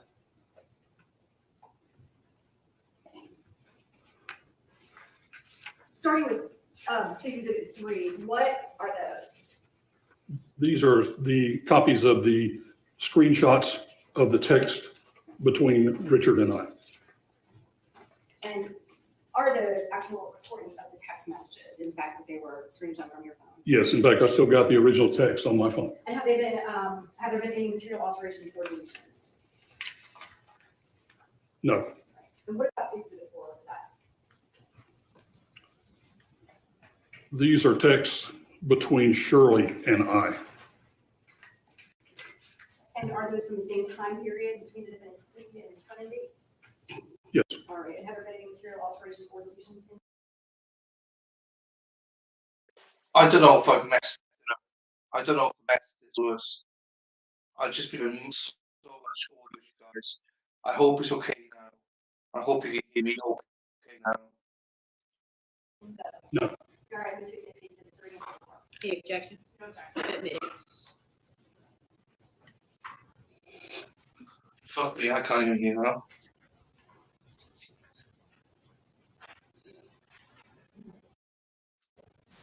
Right, I'm going to start by showing the jury State's Exhibit 3, which I described are text messages between you and the defendant. Did you and the defendant and Shirley, what was the plan for February 1st of 2019? I was aware that he had to turn himself in on February the 1st by 5 o'clock. And I knew that would be very, very difficult on his mother. So Shirley and I and Richard had been texting and talking back and forth that week. And my wife and I decided that we would go over there on February the 1st, and she would stay at home with Shirley, and I would take Richard to report to prison. And what day of the week is February 1st? Friday. And you said that it would be hard on Shirley. Why did you believe it would be hard on Shirley to take her son to jail? This whole thing had broken her heart, and just having to take him down to report to be sentenced or to start his sentence in prison, I thought would be too much for her. And that's the reason we decided to go over there and help. And do you know the approximate distance, or rather the time it would take to get from Shirley's house on Pinters Road to the Cobb County Jail? Given Atlanta traffic, I would guess probably an hour, around 5 o'clock. And would you be coming from Birmingham that morning? Yes. What time were you supposed to arrive at Shirley's house? Probably around 2, I think is what the text messages say. They had things they wanted to do prior to that. And can you characterize Shirley's text messages in general? And I will move forward to Stacey's at 4 so that the jury can kind of see what you're talking about.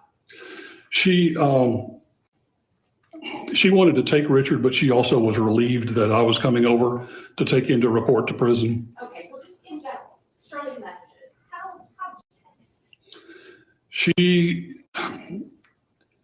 Shirley did not use teenager abbreviations. She texted in full sentences and paragraphs, and she was trying to explain what was going on. I'm gonna let the jury read through these.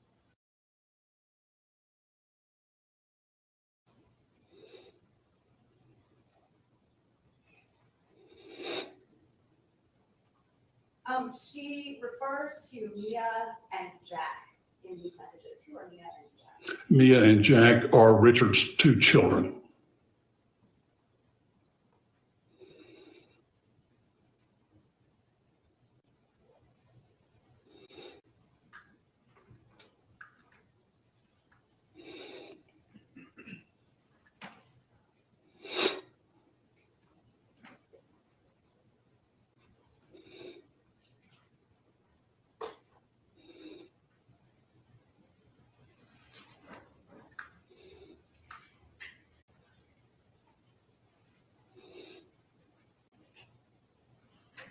They have any of the nights or weekends there? Pardon? His house, and you and Jeff hang out spending the night at Shirley's house? It depended on what Shirley wanted. We knew this was going to be terribly difficult for her. We told her if she wanted us to stay at her home that night, we would. If not, then we would just turn around after I dropped Richard at the Cobb County Courthouse and go back to Birmingham.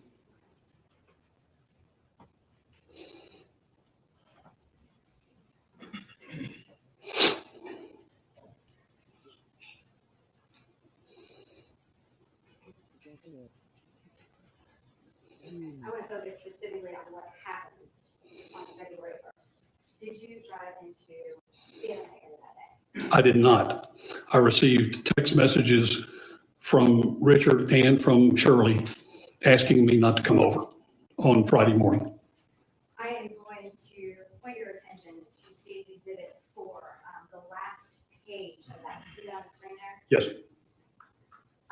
Tell me about this text message that we were looking at from Shirley. Read this to the jury, please. This is where she contacted me, and it says, I mean, everybody can read it. It just says, things are not good here. I can drive into the jail and get myself home without any problem. Richard has some things he has to take care of this morning, so we don't need to leave here before 2 o'clock. That's why he originally said for you to not get here before 1:30. He has a lot of things we need to talk about. What time did you receive that text message from Shirley? At 8:39 a.m. Was that Eastern Standard Time, Cobb County time, or was that Birmingham time? That was Central Time, Birmingham. So what time would that have been in Cobb County? That would have been 9:39 in DeKalb County. And what was your reaction when you received this text message from Shirley? I was a little disturbed. I didn't know what her state of mind was. I knew this was going to upset her, but I also knew that Shirley was a strong woman and could make up her own mind. And if she was requesting that I not come over, I was going to honor that. So did you make the decision not to go in that day? I did. I made the decision I was actually already on the road when I got this, and I turned around and went back home. Did you also hear from the defendant that I did. I'm going to show you State's Exhibit 3, the last page of that. What time did you hear from the defendant that morning? That was at 9:25 Central Time, Okay, again, what time would that be in Cap County time? 10:25. And what did the defendant say? He said, thanks again, but as we both told you, she's okay. We need the privacy to talk through some matters. Please call her this weekend to check in. I cannot express how much your help has meant during this nightmare. I'll call you in a few weeks from inside. Love, Rich. And what was your reaction when you received this text message? At this point, this was just more confirmation that I was not wanted at Shirley's house and confirmed my decision not to go. Did you ever try to call either the defendant or Shirley Merritt after receiving either of these text messages? I tried to call both. Why? No, I'm sorry. After receiving these text messages, Yes. no, I did not. Were you in communication with any other members of your family? No, Did you ever hear from Shirley after this? no, And did that raise any concerns for you? no. She had a whole lot on her plate that day, and I just assumed that she was snowed under and any communications with me weren't necessary at that point. Going back to the messages between you and Shirley, it looks like on the last page of Census 4, there is a text from you. It's Friday at 4:17 p.m., which would that be Central Time? Yes, it was. And what time would that be in Eastern Standard Time? 5:17. Okay. It looks like you tried to reach out to Shirley. It's hard to see what is on that text message. Are you able to tell the jury what you wrote there? Yeah, hold on, let me pull it up.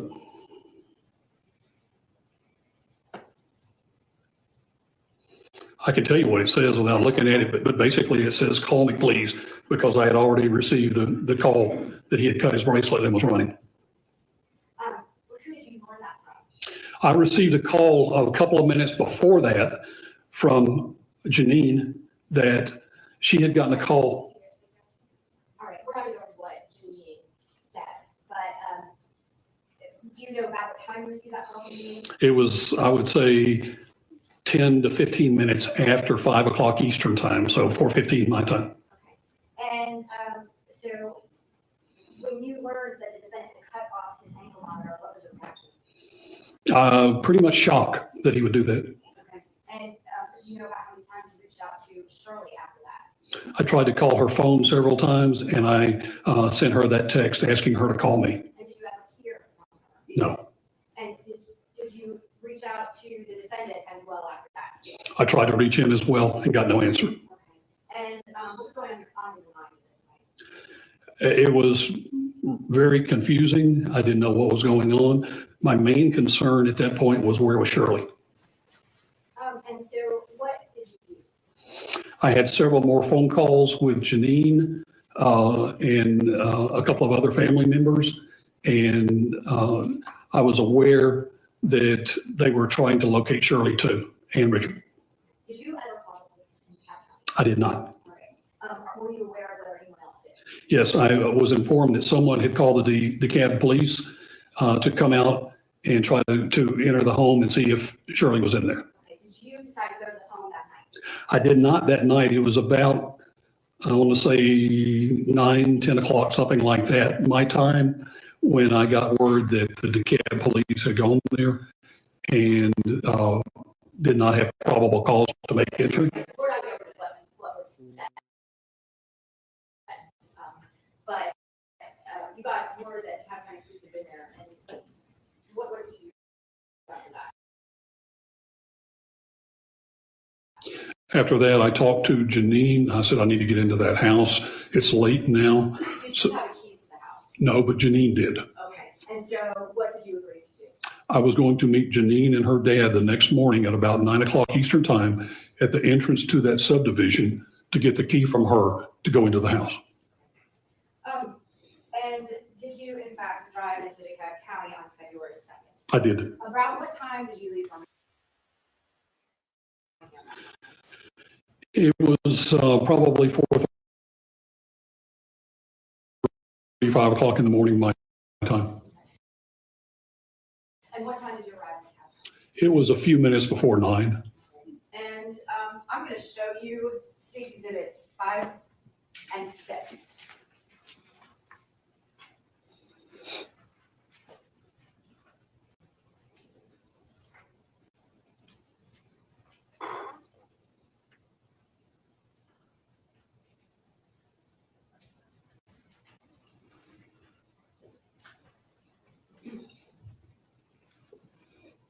Put those up there for a second.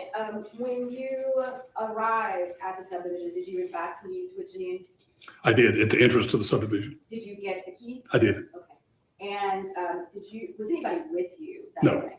No, they wanted to enter the house with me, and I told them no, because I didn't know what I was going to find. And so I took the key into the house. Did you bring anything with you? I was in my truck, and I also had a weapon. Did you bring a weapon? Because I didn't know what I was going to find inside that house. We knew that Richard was in the wind, but we didn't know where he was. Shirley's car was missing, but he could have gotten back into the house. And were you familiar with Shirley's house? Yes, Looking at Exhibits 5 and 6, what are those photographs of? the Exhibit 5 is a picture of the front of the house. Exhibit 6 is a picture of the back door where I made entrance. Do those photographs depict what that house looked like at the time that you arrived on February 2nd? Yes. All right, this time, it's 5 and 6. Any objection? Admitted.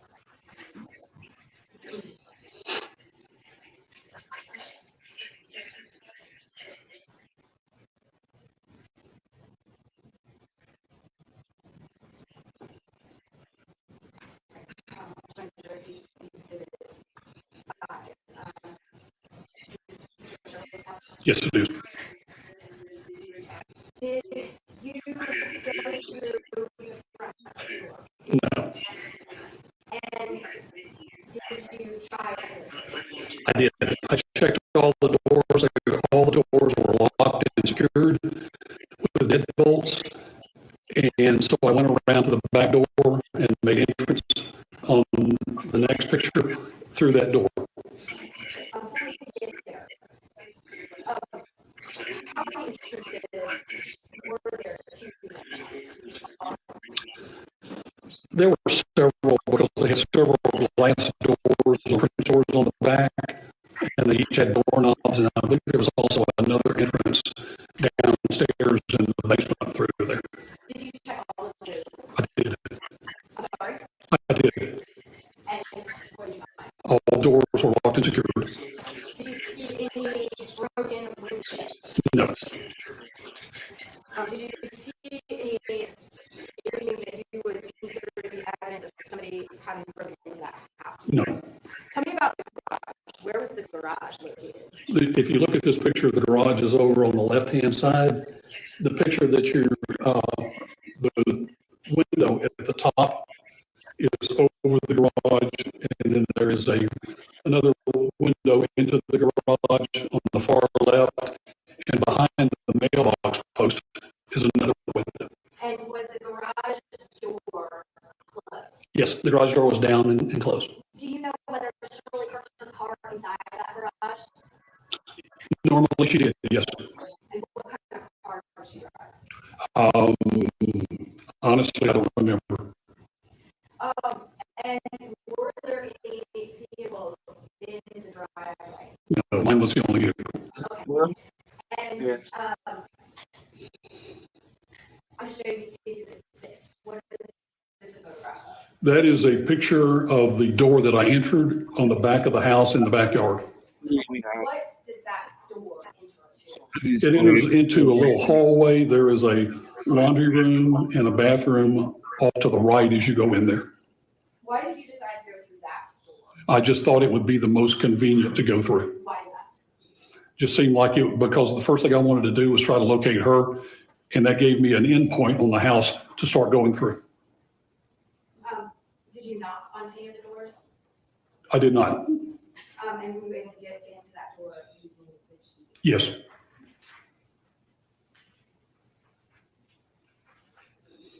What did you see when you went inside the house? I walked in and was checking the rooms as I went through there and did not see anything.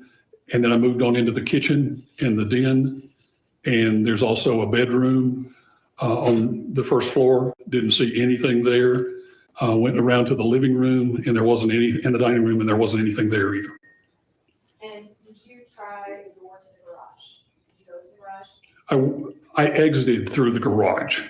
Do you recall if the door that goes into the garage was locked? Yes, It was locked? yes. And what, did you notice any kind of overturned furniture or signs of struggle? No, the only thing that I saw was in the bedroom on the first floor, there were bed linens on the floor. And did you find Shirley? Not at that point, I didn't. From there, I proceeded to go upstairs and search the upstairs. Did not locate her there. And then I came back downstairs and was going into the downstairs area, the basement area. I opened the door to the basement area. The door was not locked, but it was shut and the light was off. I went down the steps and you had to go down and make a turn to the right. And when I made the turn to the right, after I flipped the light on, Shirley's body was laying at the bottom. I'm going to show you Stacy's at 7. What is that? That is the bottom of the stairs where Shirley was. And is that how you found Shirley on February 2nd? Yes. Or this time I moved to Miss Stacy's at 7. Any objection? Admitted.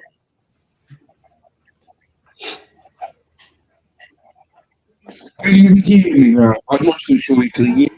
Mr. Jeffcoat, did you go any closer than this to Shirley's body? I did. I called her name. She didn't respond. I went down, checked for a pulse. There was none. And at that point, I knew it was a crime scene and I backed out. Did you notice anything around her body? Honestly, no. I wasn't paying any attention to anything else. Did you move her at all? No. And what did you do about it? I backed out of there and I called 911. Did police arrive? Yes, I went out, back out through the garage. I raised the garage door and walked out on the driveway, called 911, told them what I'd found, what the circumstances were, and waited on them to come. How long did it take to come? 5 minutes, something like that. And were you there, were you out there? Yes, Did you speak to officers? I did. Did you ever hear from the defendant after this? No, You ever reach out to try to get in touch with him? no, Have you seen him until today, between that and today? no.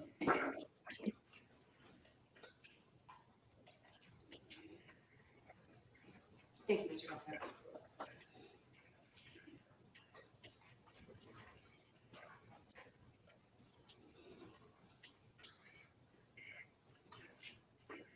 Good morning.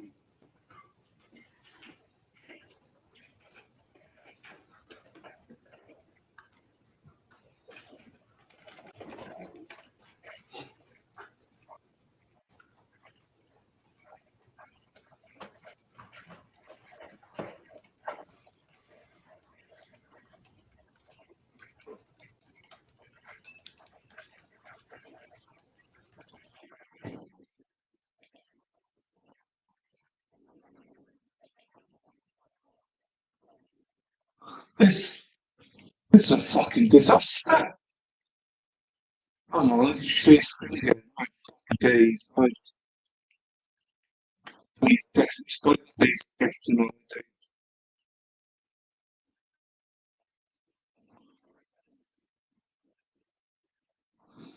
But how's my right? I got back to it. I'm actually again speaking.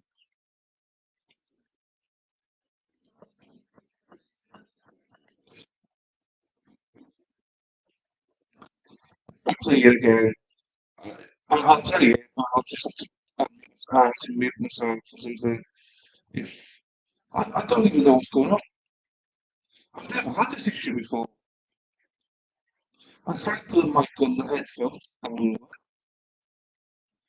Trying to work on the camera, that didn't work properly. Carry on this mic. Oh, fuck. Fuck. Sakes. That means my mic's not working.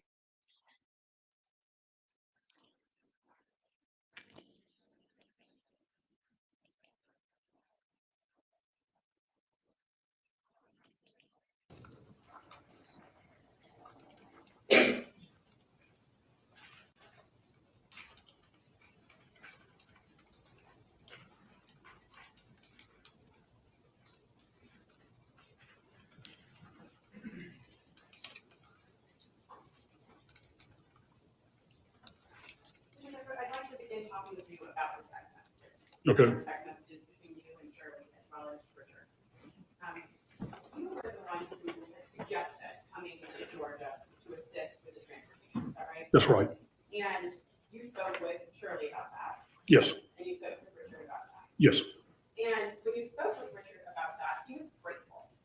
Yes. And he too was concerned about his mom's mental health. Right. And he was concerned about her driving Right. when she would be upset. Yes. Okay.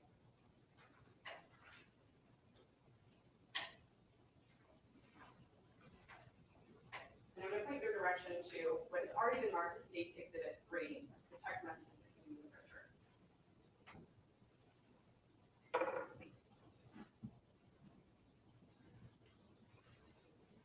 And this gray bubble would be your responses, correct?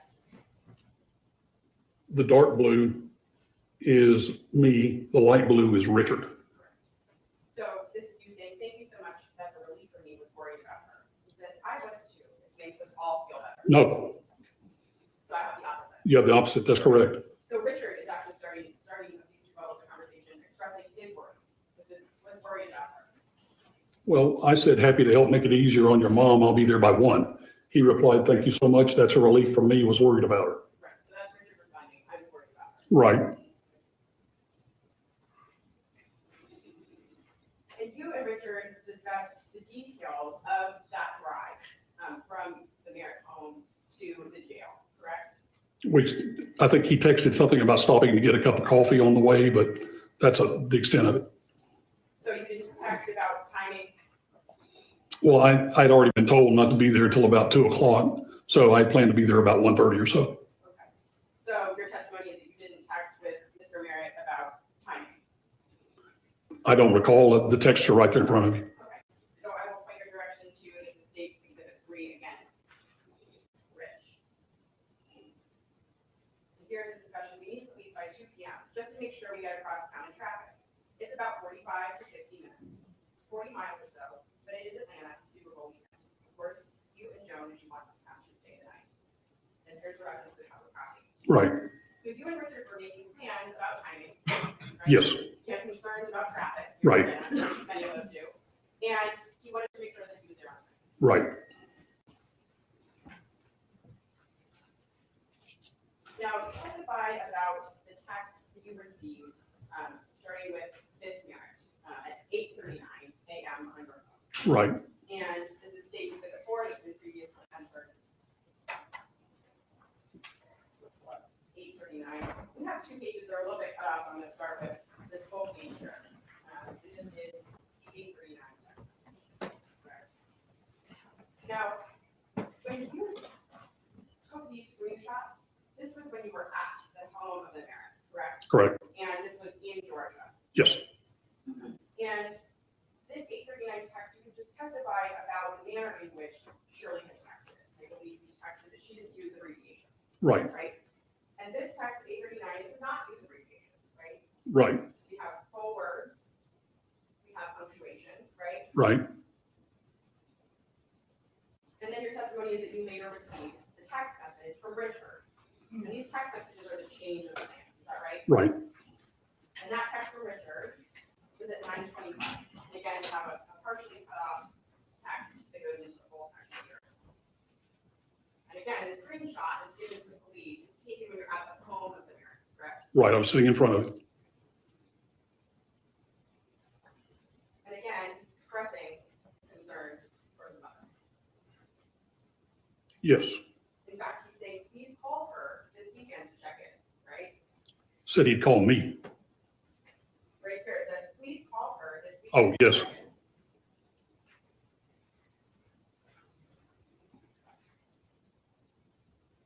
Now, you had testified that you also had discussions prior to this day with both Richard and his mother about these arrangements. And you had been in discussions with her leading up, is that right? Right. And one of those discussions, before Friday the 21st, is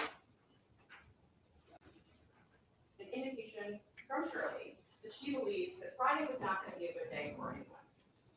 Right. Okay. So she was already anxious. Of course. Right?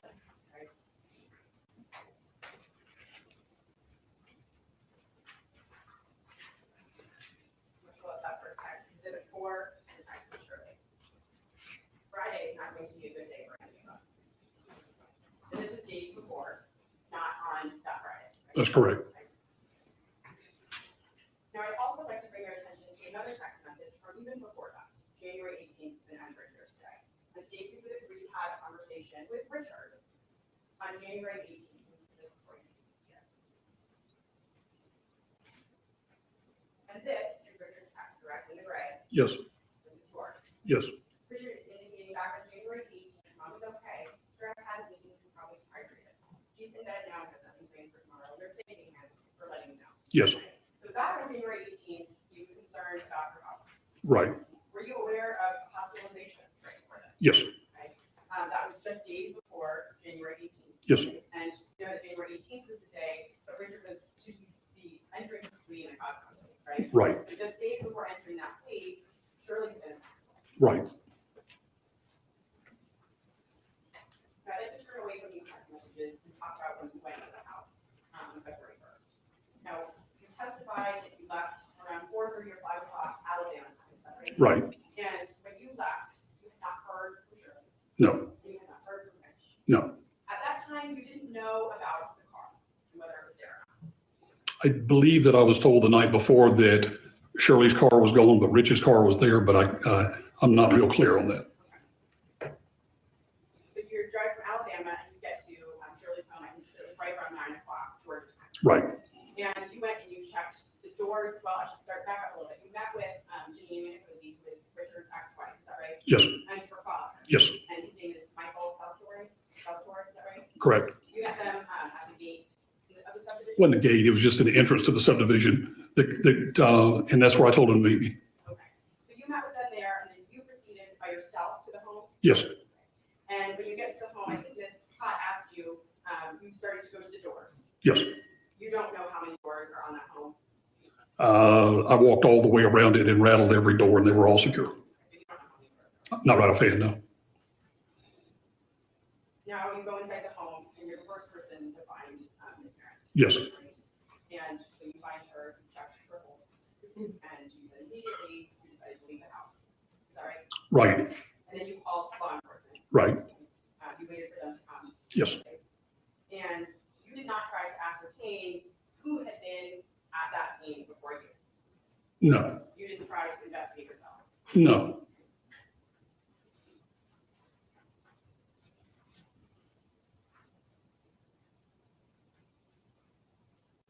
You were not there when Ms. Merritt was killed. No. You did not witness that. I did not.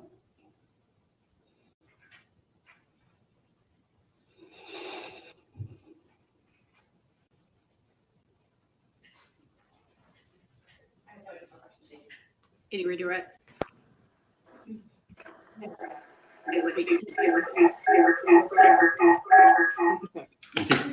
Call your next witness. Your Honor, if Mr. Duncan wishes, may he come back before him? Yes, yes. Feel free to stay in the back of the courtroom if you'd like to. Thank you. The state calls Janine Manicosi.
I work in a practice anyways.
Delightful.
What are we doing now, Spider Girl?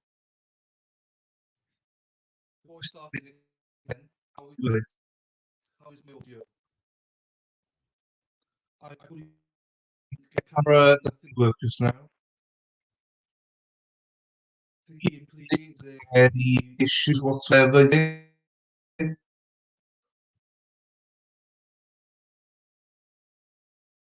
It does for a minute.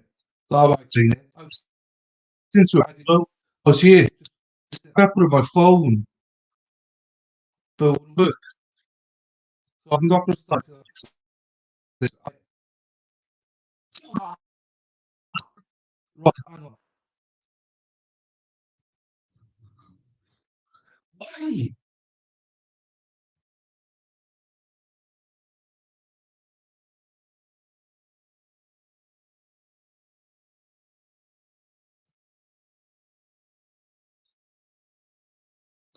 Right.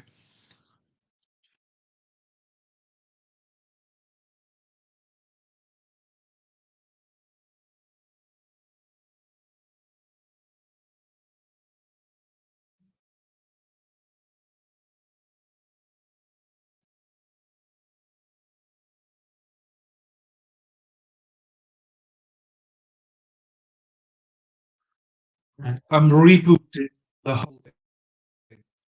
So I'll start a new tree. If I do, I'll start straight away.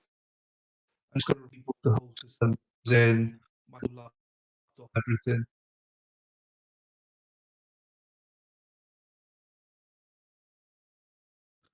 Maybe, but right. Give 5 minutes.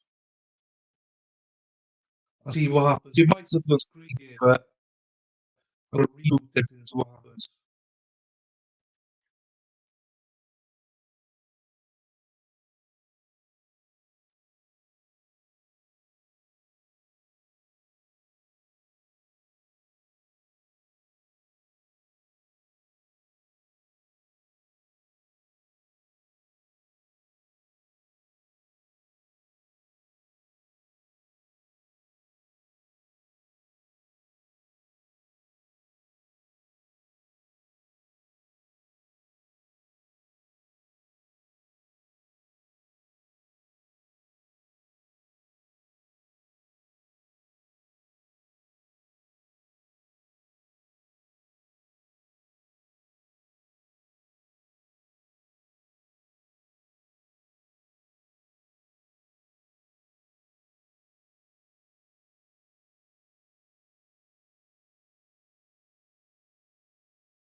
Okay. Can you hear me now, Spider Girl? Is it is it still glitching or is it okay right now? Or if Spider Girl's not, well, she is here, but anyone else, how is my audio? Am I glitching? Am I like a robot? Or am I okay?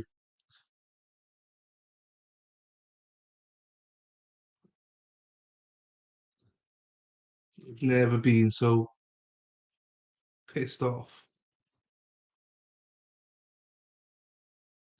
Oh, so I can listen to as well. What am I doing?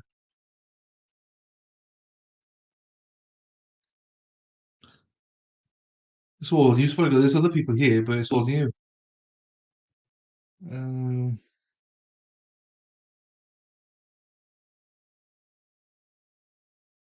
um,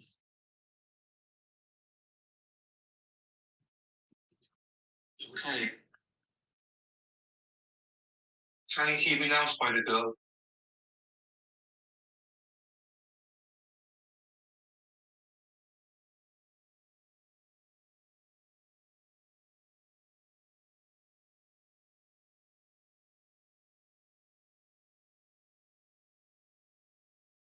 I'm just listening to it. But you had to what? Grab some chocolate to try to wake up. Yeah, I think he's fine now. I heard it on YouTube and it sounded fine. The real test now comes with the audio of the thing. So hopefully, fingers crossed, touch wood. But I'm still on my side, I'm still lagging a little bit. Right, let's. And for everyone, do you know, Spider Girl, just for you, I've resubscribed on the YouTube Premium now because I couldn't be asked with the ads. Right. If this doesn't work, I'm going to throw something. I don't know what. Maybe just a biro. I have no idea what I'm going to throw. I'm trying to think. The only thing I got next to me is my bloody phone and a mouse.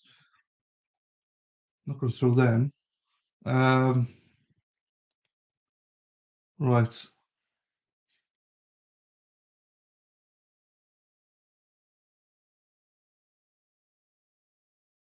No, I didn't buy it just for you. It wasn't just for. I was winding you up. I was winding you up. Because that ad came on, and it was like blasted your ears. I bought it for myself because I got annoyed with the ads yesterday and today, and I don't think it's good with all the ads. Um, I'm still going to blame you. Don't even think that I won't blame you. I will still blame you. Right. I think we will test this out now.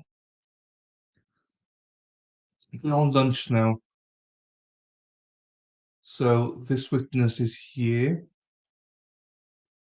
and I need to now pull it up here.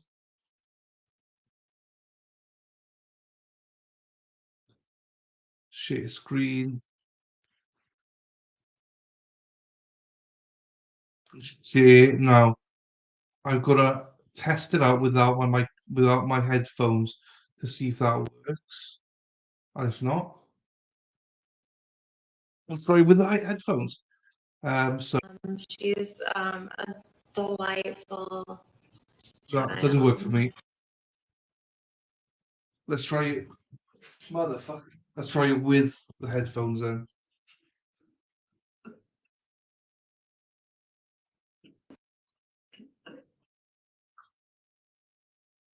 It was. That's what annoyed me. Even as a viewer, I was like, "Oh my, I can't do this." Especially if you're trying to run a stream, like. So it's only like what, $20 or whatever a month. So fuck it. And when you were married to the defendant, what kind of work did he do? He was an I don't know attorney, if she's but speaking or not not. when we first got married. Yeah, she is. So that doesn't work. Right. Oh, that's why I don't do court TV. When did Right, let's try another setting then. Before we go anywhere further. Right, audio. Fuck, it is. Right. Let's see then. he become an attorney? He became an attorney quite some time after he graduated. It took him 3 times to pass the bar. Okay. And did he work for a firm? Did you want to say anything else? No, so that's not working. Turn them off.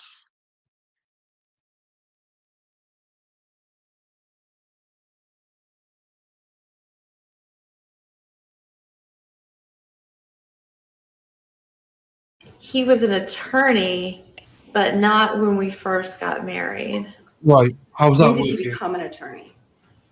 He became an attorney quite some time after he graduated. It took him 3 times to pass the bar. Okay. And How was that now, Spider Girl? Or anyone else? How was the audio there? I'll just wait a couple of seconds. I can sign back into Rumble now. Oh, fuck. That's gone as well.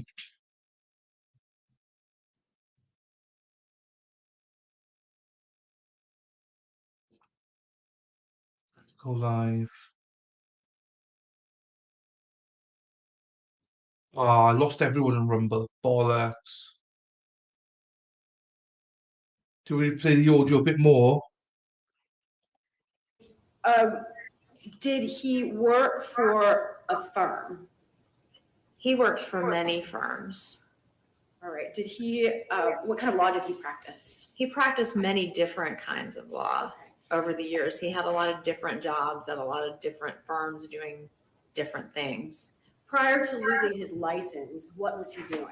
He had his own private practice Yeah. prior to losing his license. My mic's a lot better, you said? So shut it down, back up. The only thing I could think of it was yesterday I deleted all, last night I deleted all my cookies on the laptop. And obviously I've got to re-sign into everything. So hopefully the audio and mic work fine now then. Okay. Let's And how was that go. funded? When he started his practice, how was it funded? His mother gave him all of the money that he needed to start his law practice. And how long were you all married?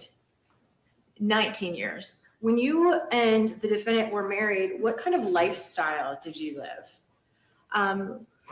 We lived, I guess, what you could call like a fun jet-setting lifestyle. We had really good childcare, so we were able to travel a lot. We went a lot of places. We had a lot of fun. We had a lot of friends. We were very social. We had parties often. Were your kids in private school? My son was in private school up through 8th grade. And Mia was always in public school because she needed special education because of her disability. And what were the reasons that you divorced the defendant? I divorced my ex-husband when I found out about his double life and his crimes and what he had done to all those people and what he had done to us. And specifically, what was that? What did he do to us? Yes. Let's see. He didn't pay our mortgage for 6 months, so we lost our home. At the time of his arrest, January of 2018, we lost our electricity because he hadn't paid the bill. I had a van that I used to transport my daughter and her wheelchair, and he pawned the van, so I lost my car. Your Honor, I didn't expect the question to go quite that deeply, so we'll move on. Sustain the objection. Strike what? Strike the testimony as being non-responsive to the question. Well, I think the testimony that was provided was responsive to the question, but I will sustain the objection. All right. When did you ask the defendant for a divorce? I served him divorce papers 5 days after he was arrested. And when was that? He was arrested January 31st of 2018. So 5 days later, I asked for divorce. All right, and when was the arrest, or when was, I'm sorry, the divorce final? It was about June 20th Excuse of me. that year. So it was four months later. Okay. And you said that the defendant had been arrested in what jurisdiction was he arrested? Cobb County. Did you post his bond? No. No. Okay, who posted his bond? His mother. Your Honor, this time I move to admit State's Exhibit 83, which is a certified copy of the defendant's bond paperwork from March of 2018. Any objection? Objection. Your Honor, may the jury see well, I think I can. Yes.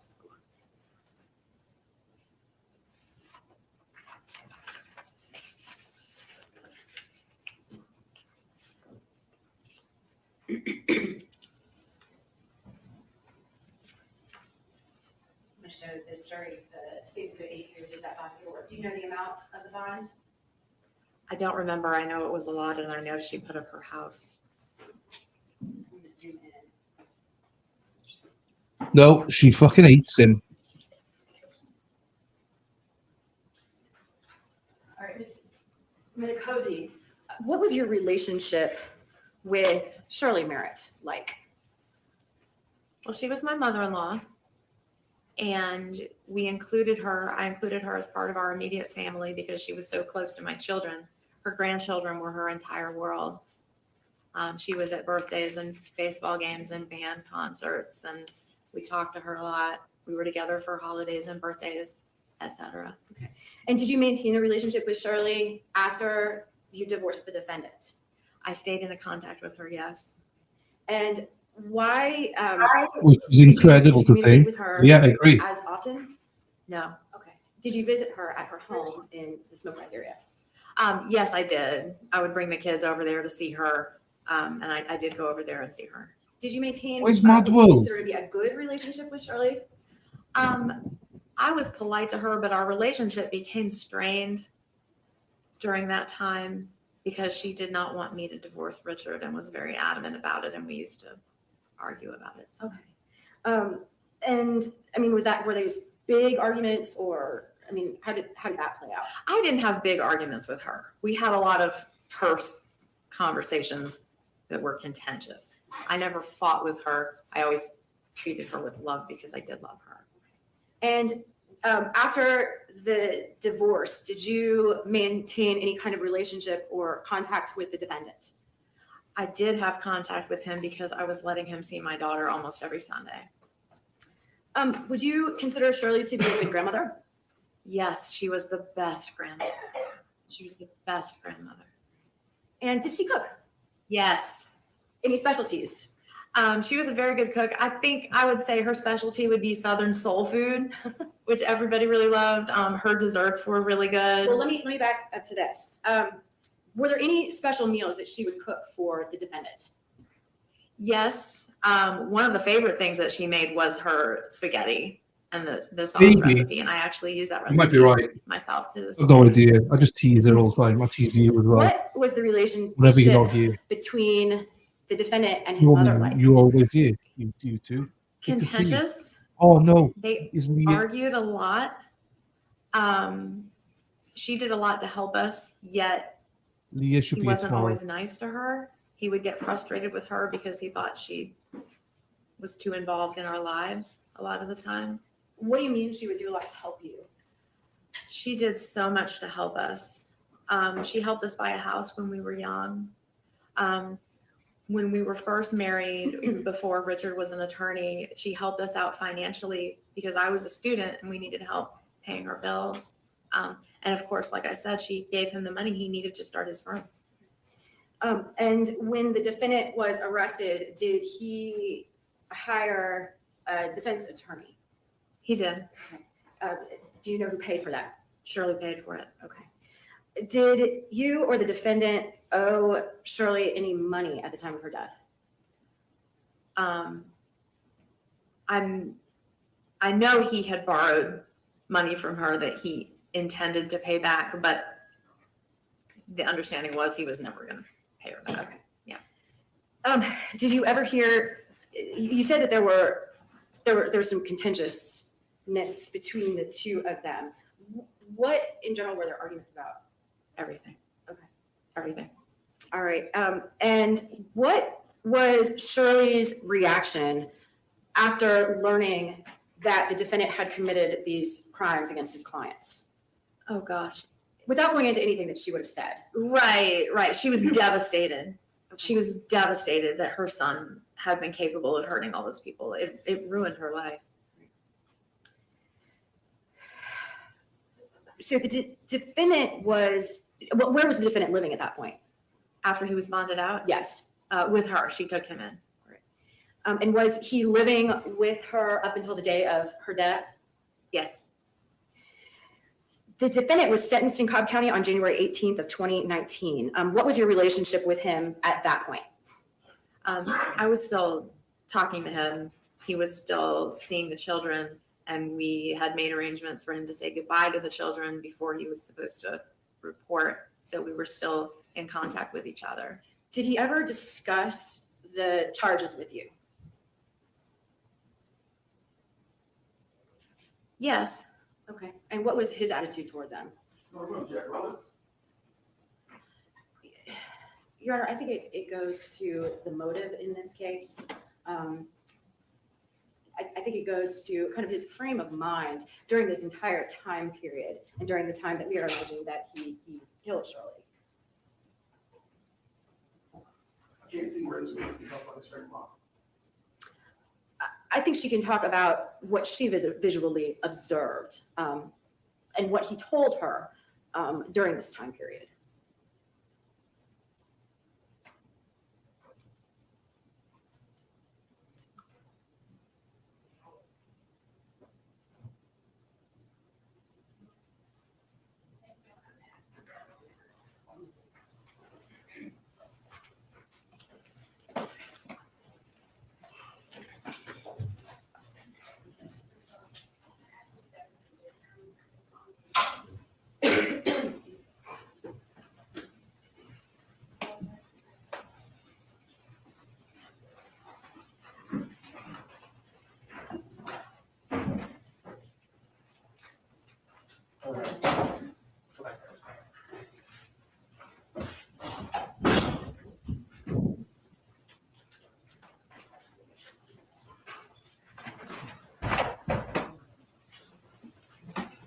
What are you trying to elicit, Ms. Potts? Your Honor, according to Janine, the event was, he never showed any kind of remorse. He was a bit flippant about the charges.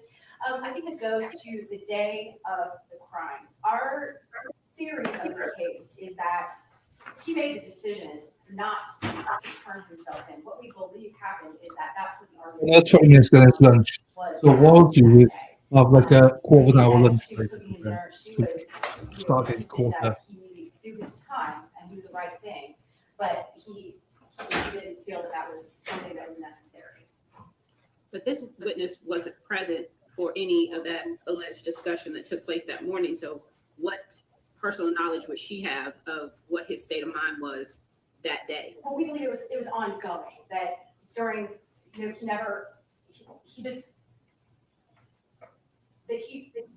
there was kind of the underlying question of whether he was going to turn himself in during this entire 2-week period. And this witness has personal knowledge of that because why? Well, she would just say that he didn't show any remorse. To her? What was that? To her? Correct. Never showed any remorse that she saw. She was kind of in the back when he entered his plea that day on January 18th. But in this case, he's not charged with absconding from entering into prison that day. He's charged with homicide. And I don't see how that's relevant to whether or not he committed this offense. Okay. Well, we do believe that was part of his motive in killing his mother. And his absconding was, he took her phone and her car, and was trying to get out. Okay. I don't think this witness is competent to testify to that. Okay, all right, if you bring your witness back in. Did you want to say anything else? No, the lady did right there. And keep an eye on the time, because we're going to stop right at 12. Okay.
I think it's about 20 minutes before lunch break. Then we'll have probably another 20 minutes lunch break and then try and catch up afterwards then on the other end. I'll still do 1.25. Then we'll be all caught up. Sorry about all the problems. Can't believe we lost also 20 viewers on Rumble. Sorry, Rumble. That's annoying. Feel free to chat, guys. Whoever it is, find it in chatting. Go ahead, Ms. Potts. He's not shy. Don't need to be shy. It's all good. Were you present in the Cobb County Superior Court on January 18th, 2019, when the defendant entered his plea? I'll be back now. When he was sentenced or when Yeah. he entered? I'm sorry, when he was sentenced. When he was sentenced. I came in at the very, very end to hear the verdict and then I left. Okay. And were you aware of what the sentence was? Yes. What was it? 15 serve 30. I'm sorry, 30 serve 15. What were any parameters put on that? That he had 2 weeks before he had to report to get his affairs in order. Was he ordered to wear an ankle monitor? Yes. And during those 2 weeks, where was he living at the time? At his mother's house. Okay. And did you maintain communication with him during that 2 week period? I did. Okay. How often did you see him? I talked to him frequently during that time because he wanted to get some affairs in order and see the children and say goodbye to the children. And did he have the opportunity to say goodbye to the children? He did. When was that? That was the Thursday night before, that was the night before the murder, Thursday night of that week. We met in a Starbucks parking lot and he said goodbye to both of the children. And did you have a key to Shirley Merritt's house? I did. I went to discuss the events of February 1st, 2019. Did you see the defendant that day? I did. Where did you see him?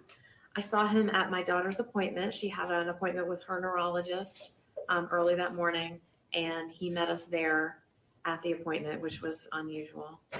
And why? Well, first of all, why was that unusual? Because for most of Mia's life, I went to all of her doctor appointments without him.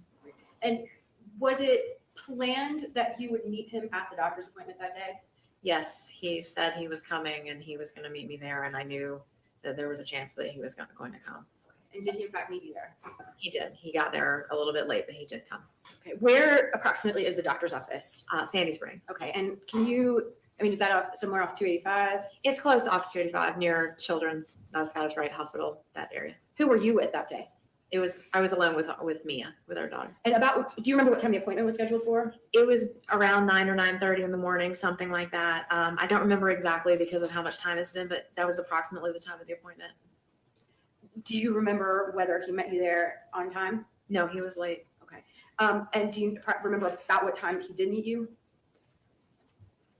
It was after the appointment had begun. Like I said, so much time has passed. I don't remember the exact time of the appointment, but it was 9-ish in the morning, and he showed up after we were already with the doctor and the appointment had started. What was he driving? The Honda that Shirley had bought for him to drive while he was living with her. What color was that Honda? It was black. And can you describe his appearance that day? He had a shaved head and a goatee. And is that his normal appearance? Is that how he normally? That's how he had looked for quite some time. Okay. And how did he act during that appointment? His demeanor was very strange. How so? He didn't speak. He didn't look at anyone.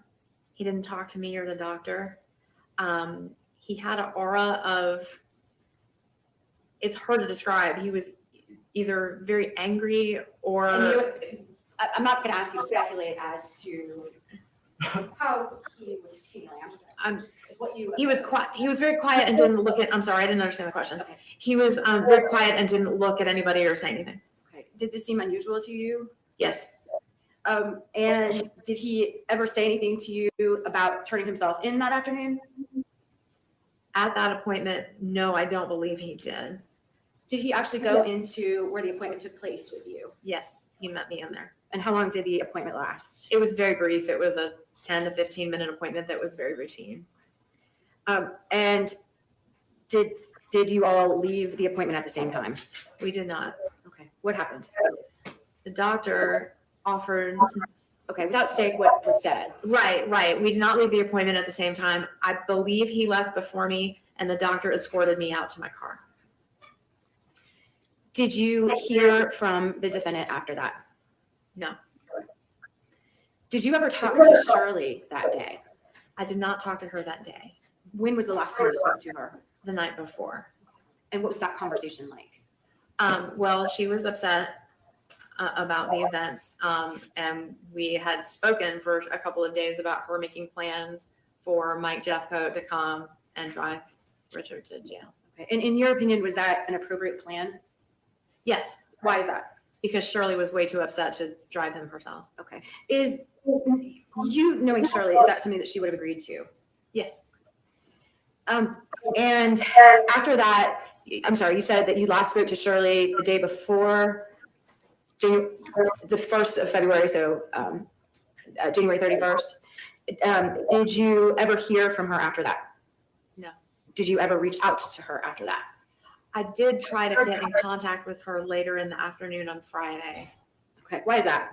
I believe my son had a band concert that night that she was going to meet us at, and that's one of the reasons we were looking for her, because we didn't hear from her, and we knew she was going to be there. Okay. So after, I want to kind of talk about what happened after Mia's appointment. Did you leave and go home after that? Yes. All right, and what happened? In terms of hearing from Shirley or the defendant? I didn't hear from either of them again. All right. Did you learn that the defendant did not turn himself into the jail as ordered? I did. When did you learn that? I learned that at 5:30. David Willingham, his lawyer, called me to see if I had heard from him because he did not report. Okay. And what did you do at that point? Gathered together with my family and went as fast as we could to pick up my son where he was at the band concert. Why did you do that? Because we were worried about Richard being missing and Jack being away from us. Okay. What were you worried about? We were worried about what Rich might do.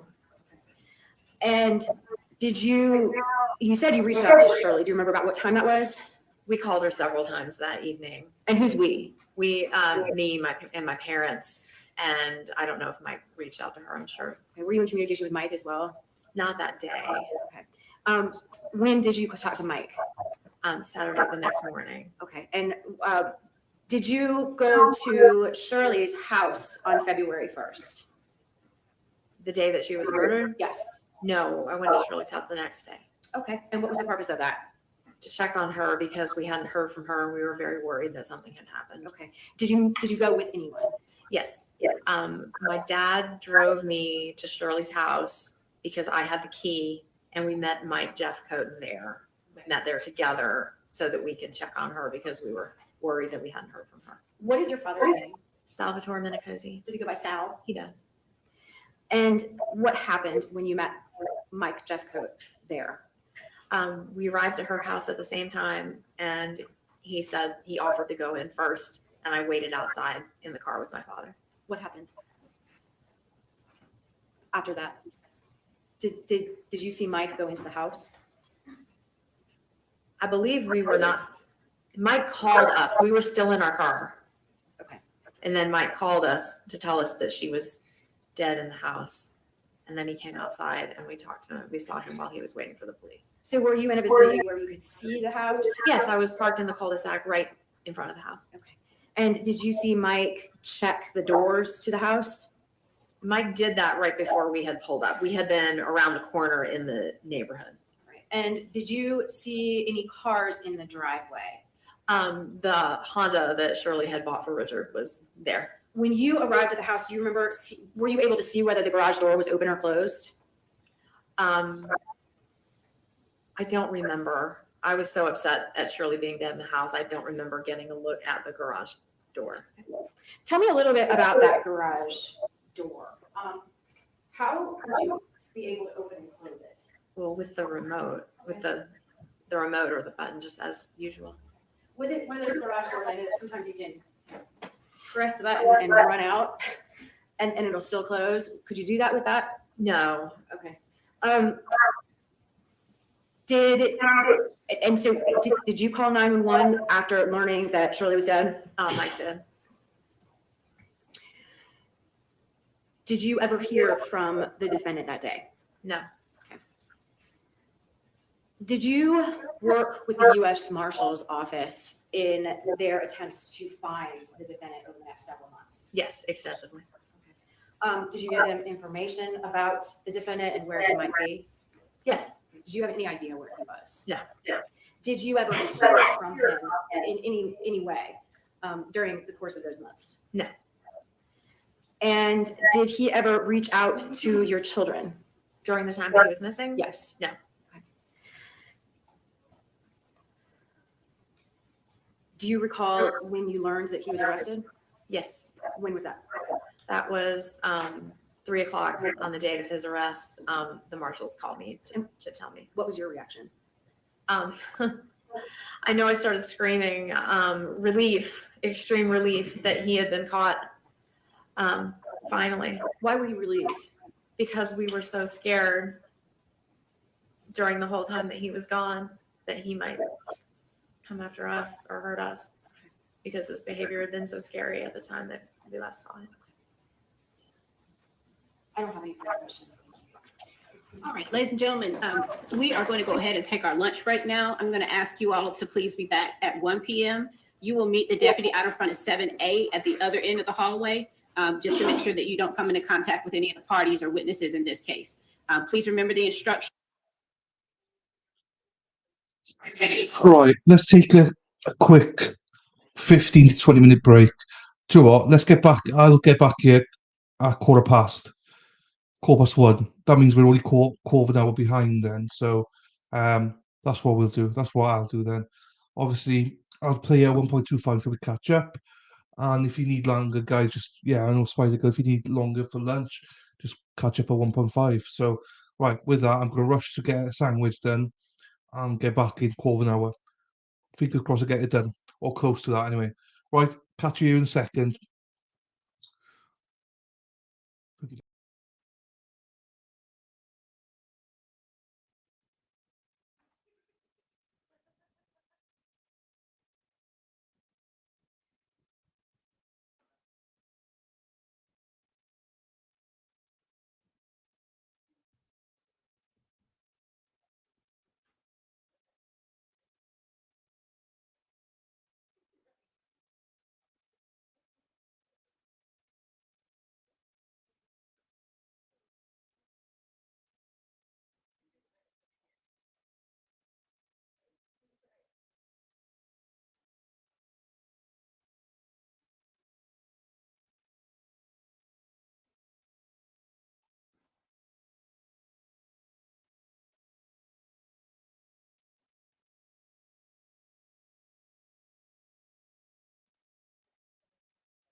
Oh, I'm a few minutes late. Damn it. But there we are. I'm here now. Right. We are family. Do me. We are family. Right. Let's get going. Where are we at here? Oh, like 6 minutes behind. Bring them in. Sure. We had a hearing yesterday regarding, or a couple of days ago, regarding the flyer that was placed in Mr. Cody's mailbox. My understanding was that we were going to revisit that. I think that Your Honor was keen toward letting it in, but that the defense had connected dots first. Well, I think they would do that once they have her on cross, if he's intending to introduce it through her. Yes, however, she has no direct knowledge of the flyer ending up in Shirley's mailbox. So I think it would be hearsay to allow that information to be admitted. Okay. I think she can say that she received it, but I'm going to object to them asking whether Shirley did. Okay, well, if she doesn't have personal knowledge of that, she can say so. Okay. Anything else? No. Anything else? You know, when I'm asking these questions, it's not a trick question. I'm just trying to make sure I don't have to keep sending them in and out. So, okay, all right. Okay, you bring the jury out. Why don't you ask Ms. Cozy to come back in, please?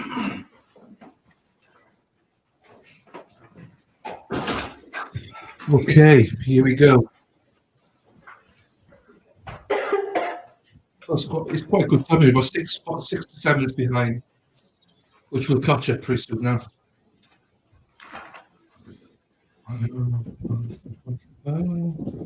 Hope everyone's well. Thank you for being here. Rumble is starting to build up again. Thank you. For anyone asking, Courtney, whatever her name is. Oh, it was just too bad. The audio was way too bad.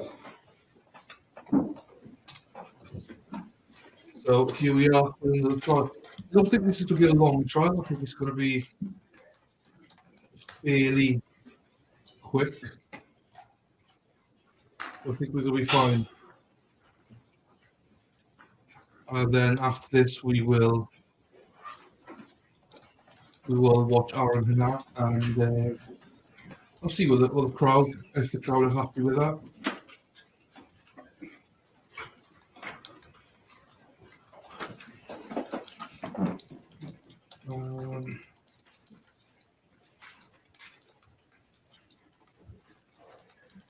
Oh, that's brilliant. I don't know, but I must have annoyed someone because they just left. Ba, ba, ba, ba, ba, ba, ba, ba, ba. Ms. Cozy, you understand you're still under oath, ma'am? Yes, ma'am. Mr. Queen? Thank you, Judge. Good afternoon, Dr. Mencozy. How are you doing today? Fine, thanks, how are you? And then you know we know my person, we have chatted on a couple occasions, correct? We have. Okay. And Dr. Mencozy, let me draw your attention back to January 2019. Let's talk about January 2019. Let's start there and then we'll go backwards and forwards. Okay? Now, back in January 2019, basically, Richard's case was ongoing and he was about to be correct? So yes? You mean right before his bench trial? Yes, ma'am. Yes, ma'am. Okay. And back in January 2019, 2018, this fraud case up in Clark County, it was a big deal, correct? Right. And it was a big deal because especially not only was it that it involved 34 counts, tens of victims, but it was in the county which you and Richard lived at the time, correct? Correct. And because I believe at the time you and Richard were living in Smart. Right. Okay. And it was a big deal because also involved elderly people, correct? Right. And involved the loss of hundreds of thousands of dollars. And at this time, tensions were kind of high up in the area where you and Richard were living, correct? And I think some people called it sort of like a lynch mob after your husband, correct? Okay. And leading up to him entering the plea, even though you and Richard were together, you were concerned and a bit nervous about the whole situation. I wasn't nervous about the situation. I was mortified that the whole world knew what I had been through. I wasn't scared. I'm not exactly sure. But you were concerned, correct? You were concerned about the world and what they were thinking. Yes. Yes. And then you were maybe a little concerned that maybe some person or someone was following you? No, never. And didn't someone come up to your job or something regarding the case? Nobody came up to my job. When Richard was first arrested, one of the victims called and told my boss what he had done. I was never worried about being followed or anything like that. It didn't bother you that people were calling your job to talk about your husband? It bothered me because I was embarrassed that the whole world knew what my husband had done. Rich and I were very prominently known in the community, so that's why it bothered me. I was never scared. I was mortified. Okay. And then, of course, I know on one occasion, you were at least somewhat concerned because you did get a flyer, a cartoon in your mailbox, correct? I remember the cartoons in my mailbox. Okay. And did you discuss those with Richard? Yes. Did you discuss those with Shirley? Yes. Okay. And to your knowledge, did Shirley get the same flyer? Objection, Your Honor. Again, this is a listening hearsay. So yes or no, I'm not asking what Shirley may have said. Okay. And to your knowledge, did Shirley get the same flyer? Yes, the flyers were put in her mailbox as well. Okay. So I'm going to show you what's marked as defendant number 1.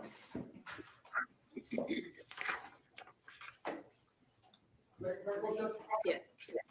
Is that the flyer that you're speaking of? Yes. And is that a true and accurate copy of the flyer that you received in your mailbox?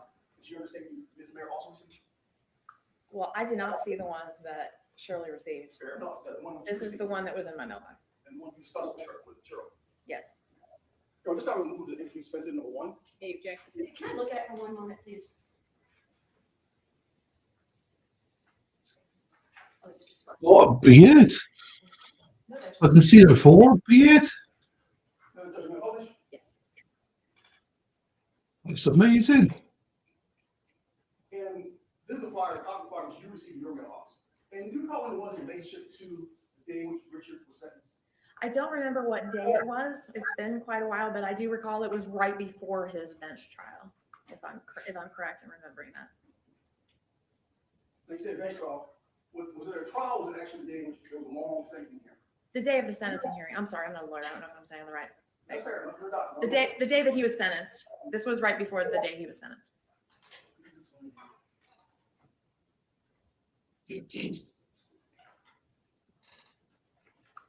So apparently, it looks like here at the top was tuned in January 18, 2019 for another edition of Georgia Cobb County Justice title will Illinois fixing it. Who's Illinois?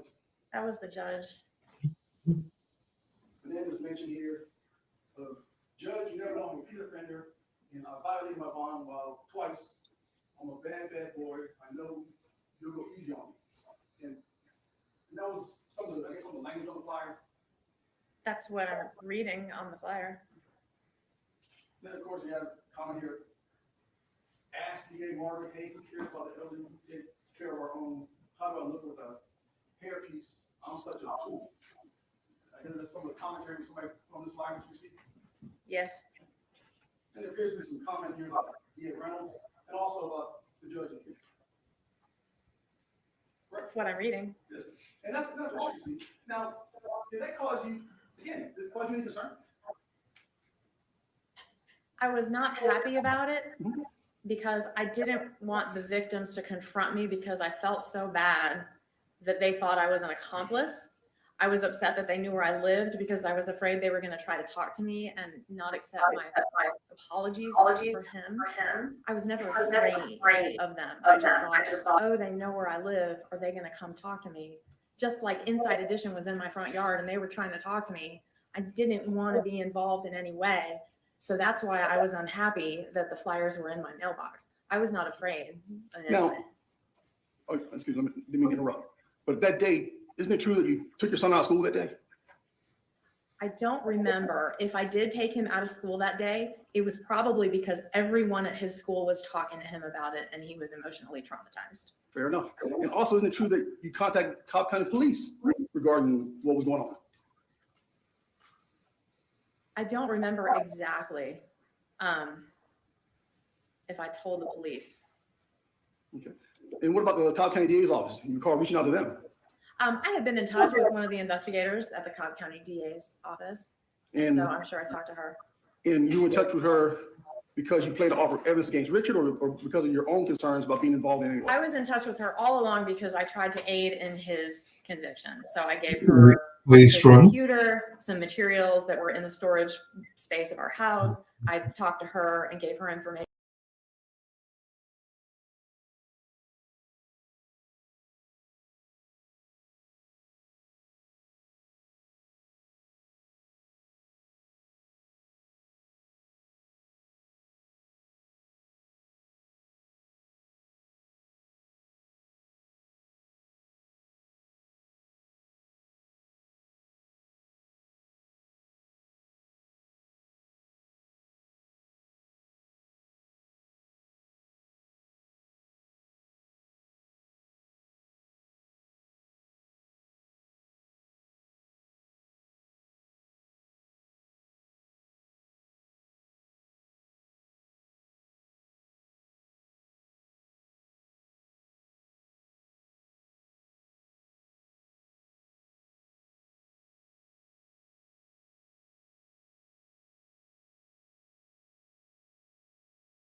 Correct? I don't think she expected him to pay her back. Correct. So, but then you mentioned that there were times, the legal word was they could be contentious. Yes. Now, is it fair to say surely she was a kind and gracious lady, but she was also a strong lady? She was a firecracker. Good way of putting it. And she was strong-willed. Yes. And your husband, he was kind of strong-willed also. Kind of. And the two of them, right, you said they could butt heads Yes, they butted heads a lot about simple stuff. about a lot of things. Oh, so many things. However, Yes, though they they would butted argue, there never was any fights or any physical violence between either one of them, was there? There's never anything physical, no. And regardless of your feelings about Richard, he did not have a reputation for being a violent man, did he? No, but he had a very, very scary temper. But as you That's said, not a he did question not have a of- reputation for physical violence, correct?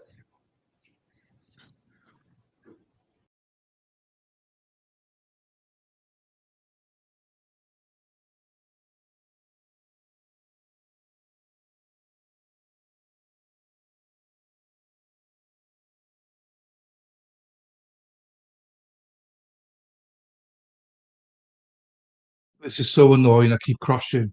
I don't know why. I've paused it now. Oh my god, my days. What's going on? What is going on?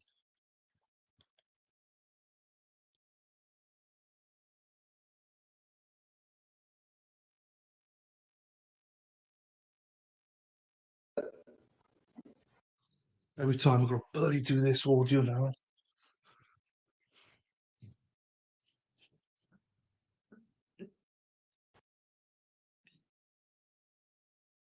I don't remember what year it was. It was somewhere towards the end of our marriage, the last couple of years, I do recall, but we had an argument and we were in our bed and he pushed me to the ground and I hit my head on the. Actually, the two of you pushed each other. No, he pushed me and I hit my head, pushed me down. I didn't do anything. And Charlie's? No, Did you make a report? no, because I was scared of what he would do if I were doing it. Oh, fuck off. Not at that time. Because you told us days after.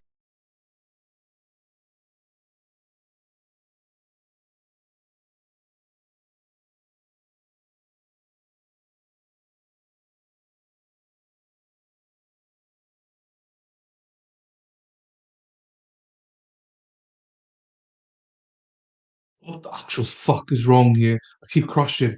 Right, I'm going to try and open another tab. Oh. Oh. Right, I'll be back now.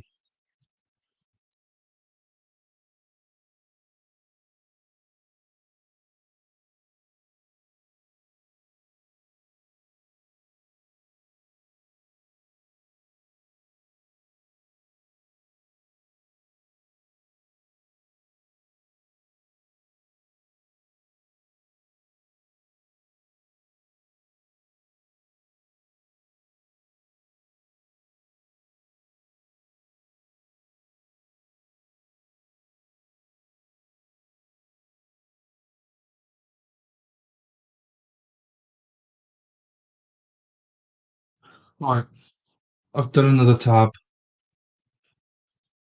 What a day I'm having. I am having a fucking shit day with technology.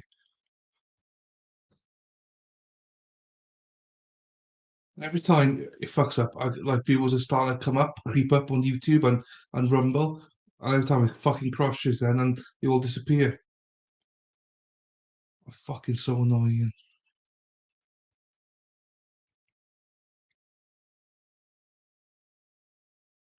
Within 5 days. Also, I don't like this woman. I gotta do the audio again. I don't like this woman.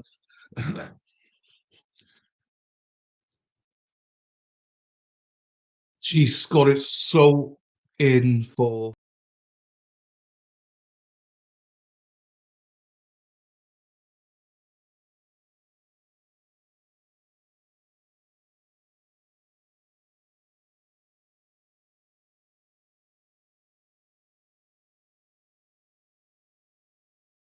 What's going on? I just crashed again.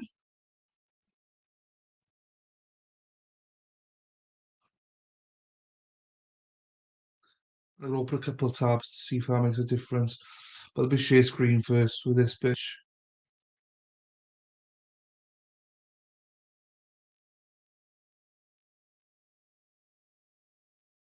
You filed for divorce, correct? Because of what he did to me. And to all those people that I found out about. Because pretty much he defrauded them, correct? And because of his actions, he took your life away. He ruined our lives. Correct. And that's why I divorced him. Because as you mentioned to us, you said that you guys lived life as, I guess, during those 18 or so good years. That I think your term was jet setters, correct? We were a doctor and a lawyer. We were doing fun things. Absolutely. Doctor and lawyer traveling, correct? Yes. Having parties, Yes. correct? Basically, you had the kids. I understand Jack was in football, correct? Sometimes. Jack was in a lot of.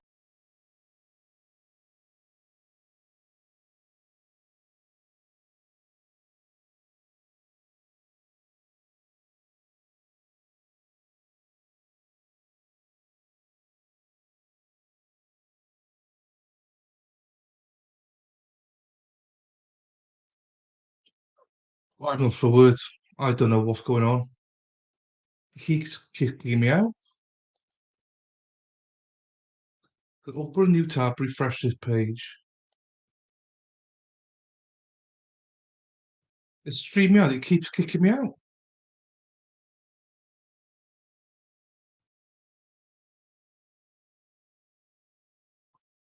I got two now. Oh fuck, I didn't mute one of them.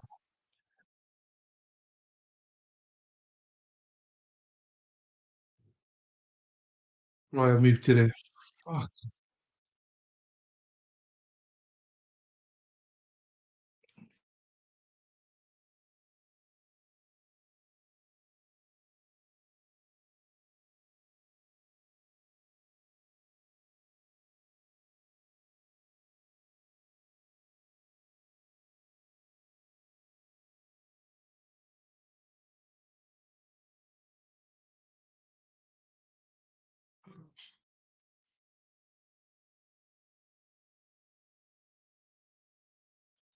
We kicked out of the other one now.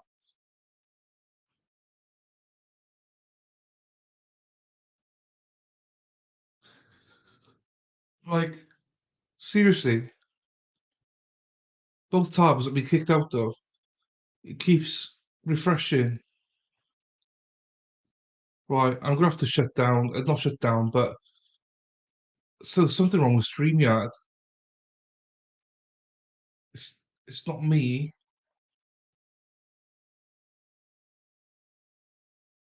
Oh yeah, as the photos go up and the watch people come in and watch, I fucking crash. Happy days. I'm sorry. Why is that? Why are people coming in now? Where were you when the bloody stream was going? So just explain, people. I keep crashing. I have no idea why. Let's refresh the other one then. Fuck me.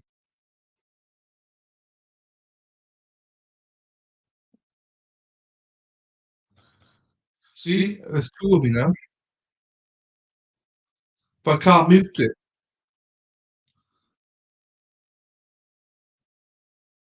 No, have I muted it correctly? No, because it's.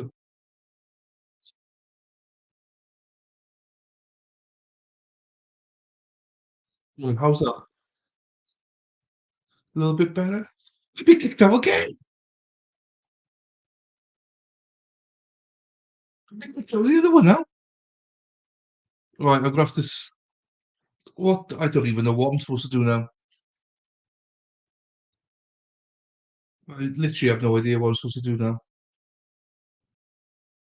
I'm gonna get kicked out of this one in a second, probably in a minute, couple of minutes. Says refresh. Yeah, I have.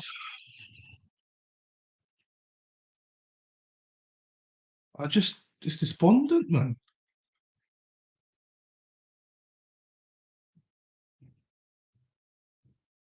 I don't know what if I leave studio, I then lose a stream.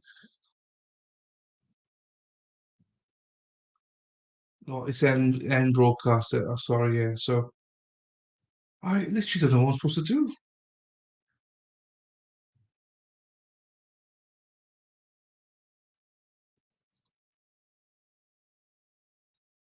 Let's try it one more time. Then. If not, I'll have to refresh the whole thing. I don't even know.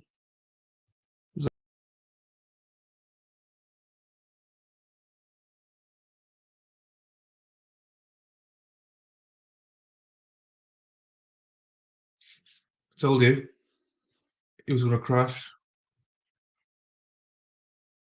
I don't. Is it me? Is there anyone else on proper streaming? Don't get it. Right, I'm gonna get kicked out again. So I don't know. I'm gonna leave studio and just come back in and see if I. No, that doesn't work.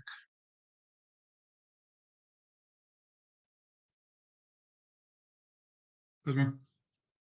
Close it down, and then I'm not gonna end broadcast. We'll close it down and see if that helps. So sorry. Fuck me.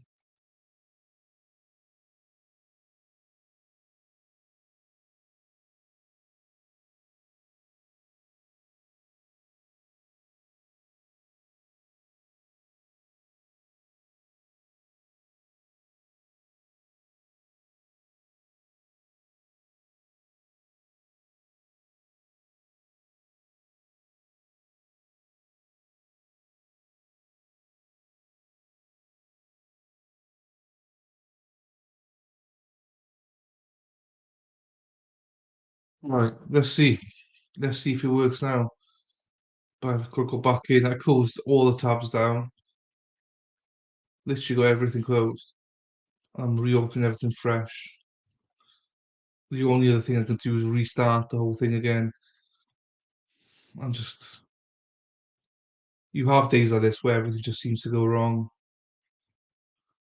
So I don't blame people. Look, if I were you, I wouldn't be here right now. Just there's other streamers that are streaming this live stream. You know, we're not that far behind. I think we're like probably now 15 minutes behind. So maybe go back 15 minutes with them or something. I can't.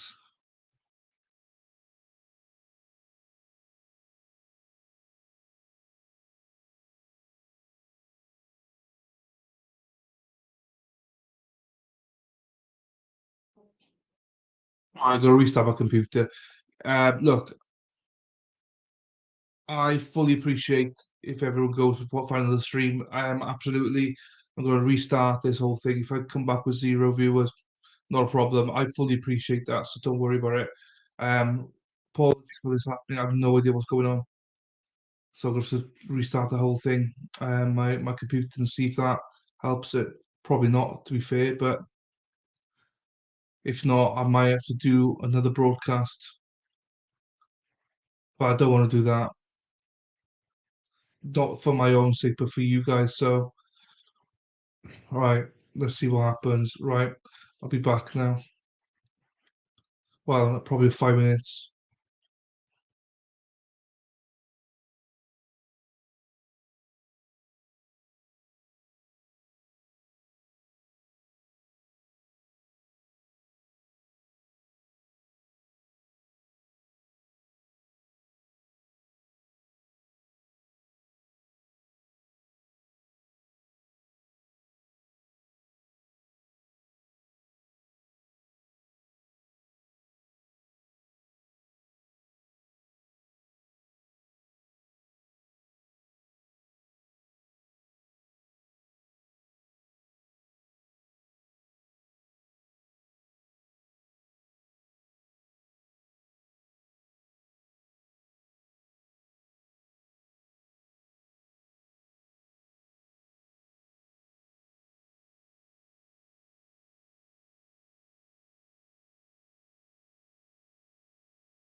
Oh, hey, three. I appreciate you guys staying, but if this if this doesn't work, I'm just gonna end this stream and restart one and start again, as in a fresh one.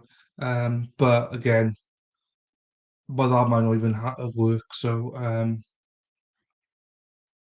we'll see. We'll see if I get refresh. If I get refresh, I see the screen go back to the alternate corner. That means I've just been kicked out again, and I'm going to end this broadcast and try and start a new one. If that doesn't work, I don't know what I'm going to do. If that doesn't work, because it must be StreamYard. Because I know I have a technical difficulties all day, but I thought we fixed it.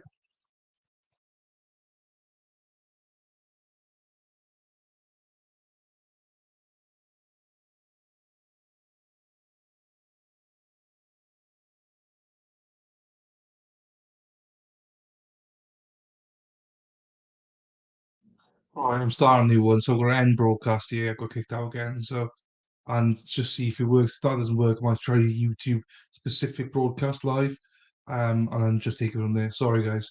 And as I say, I'm not expecting you to come to the other one, because it probably won't work. So Apologies, pissed off.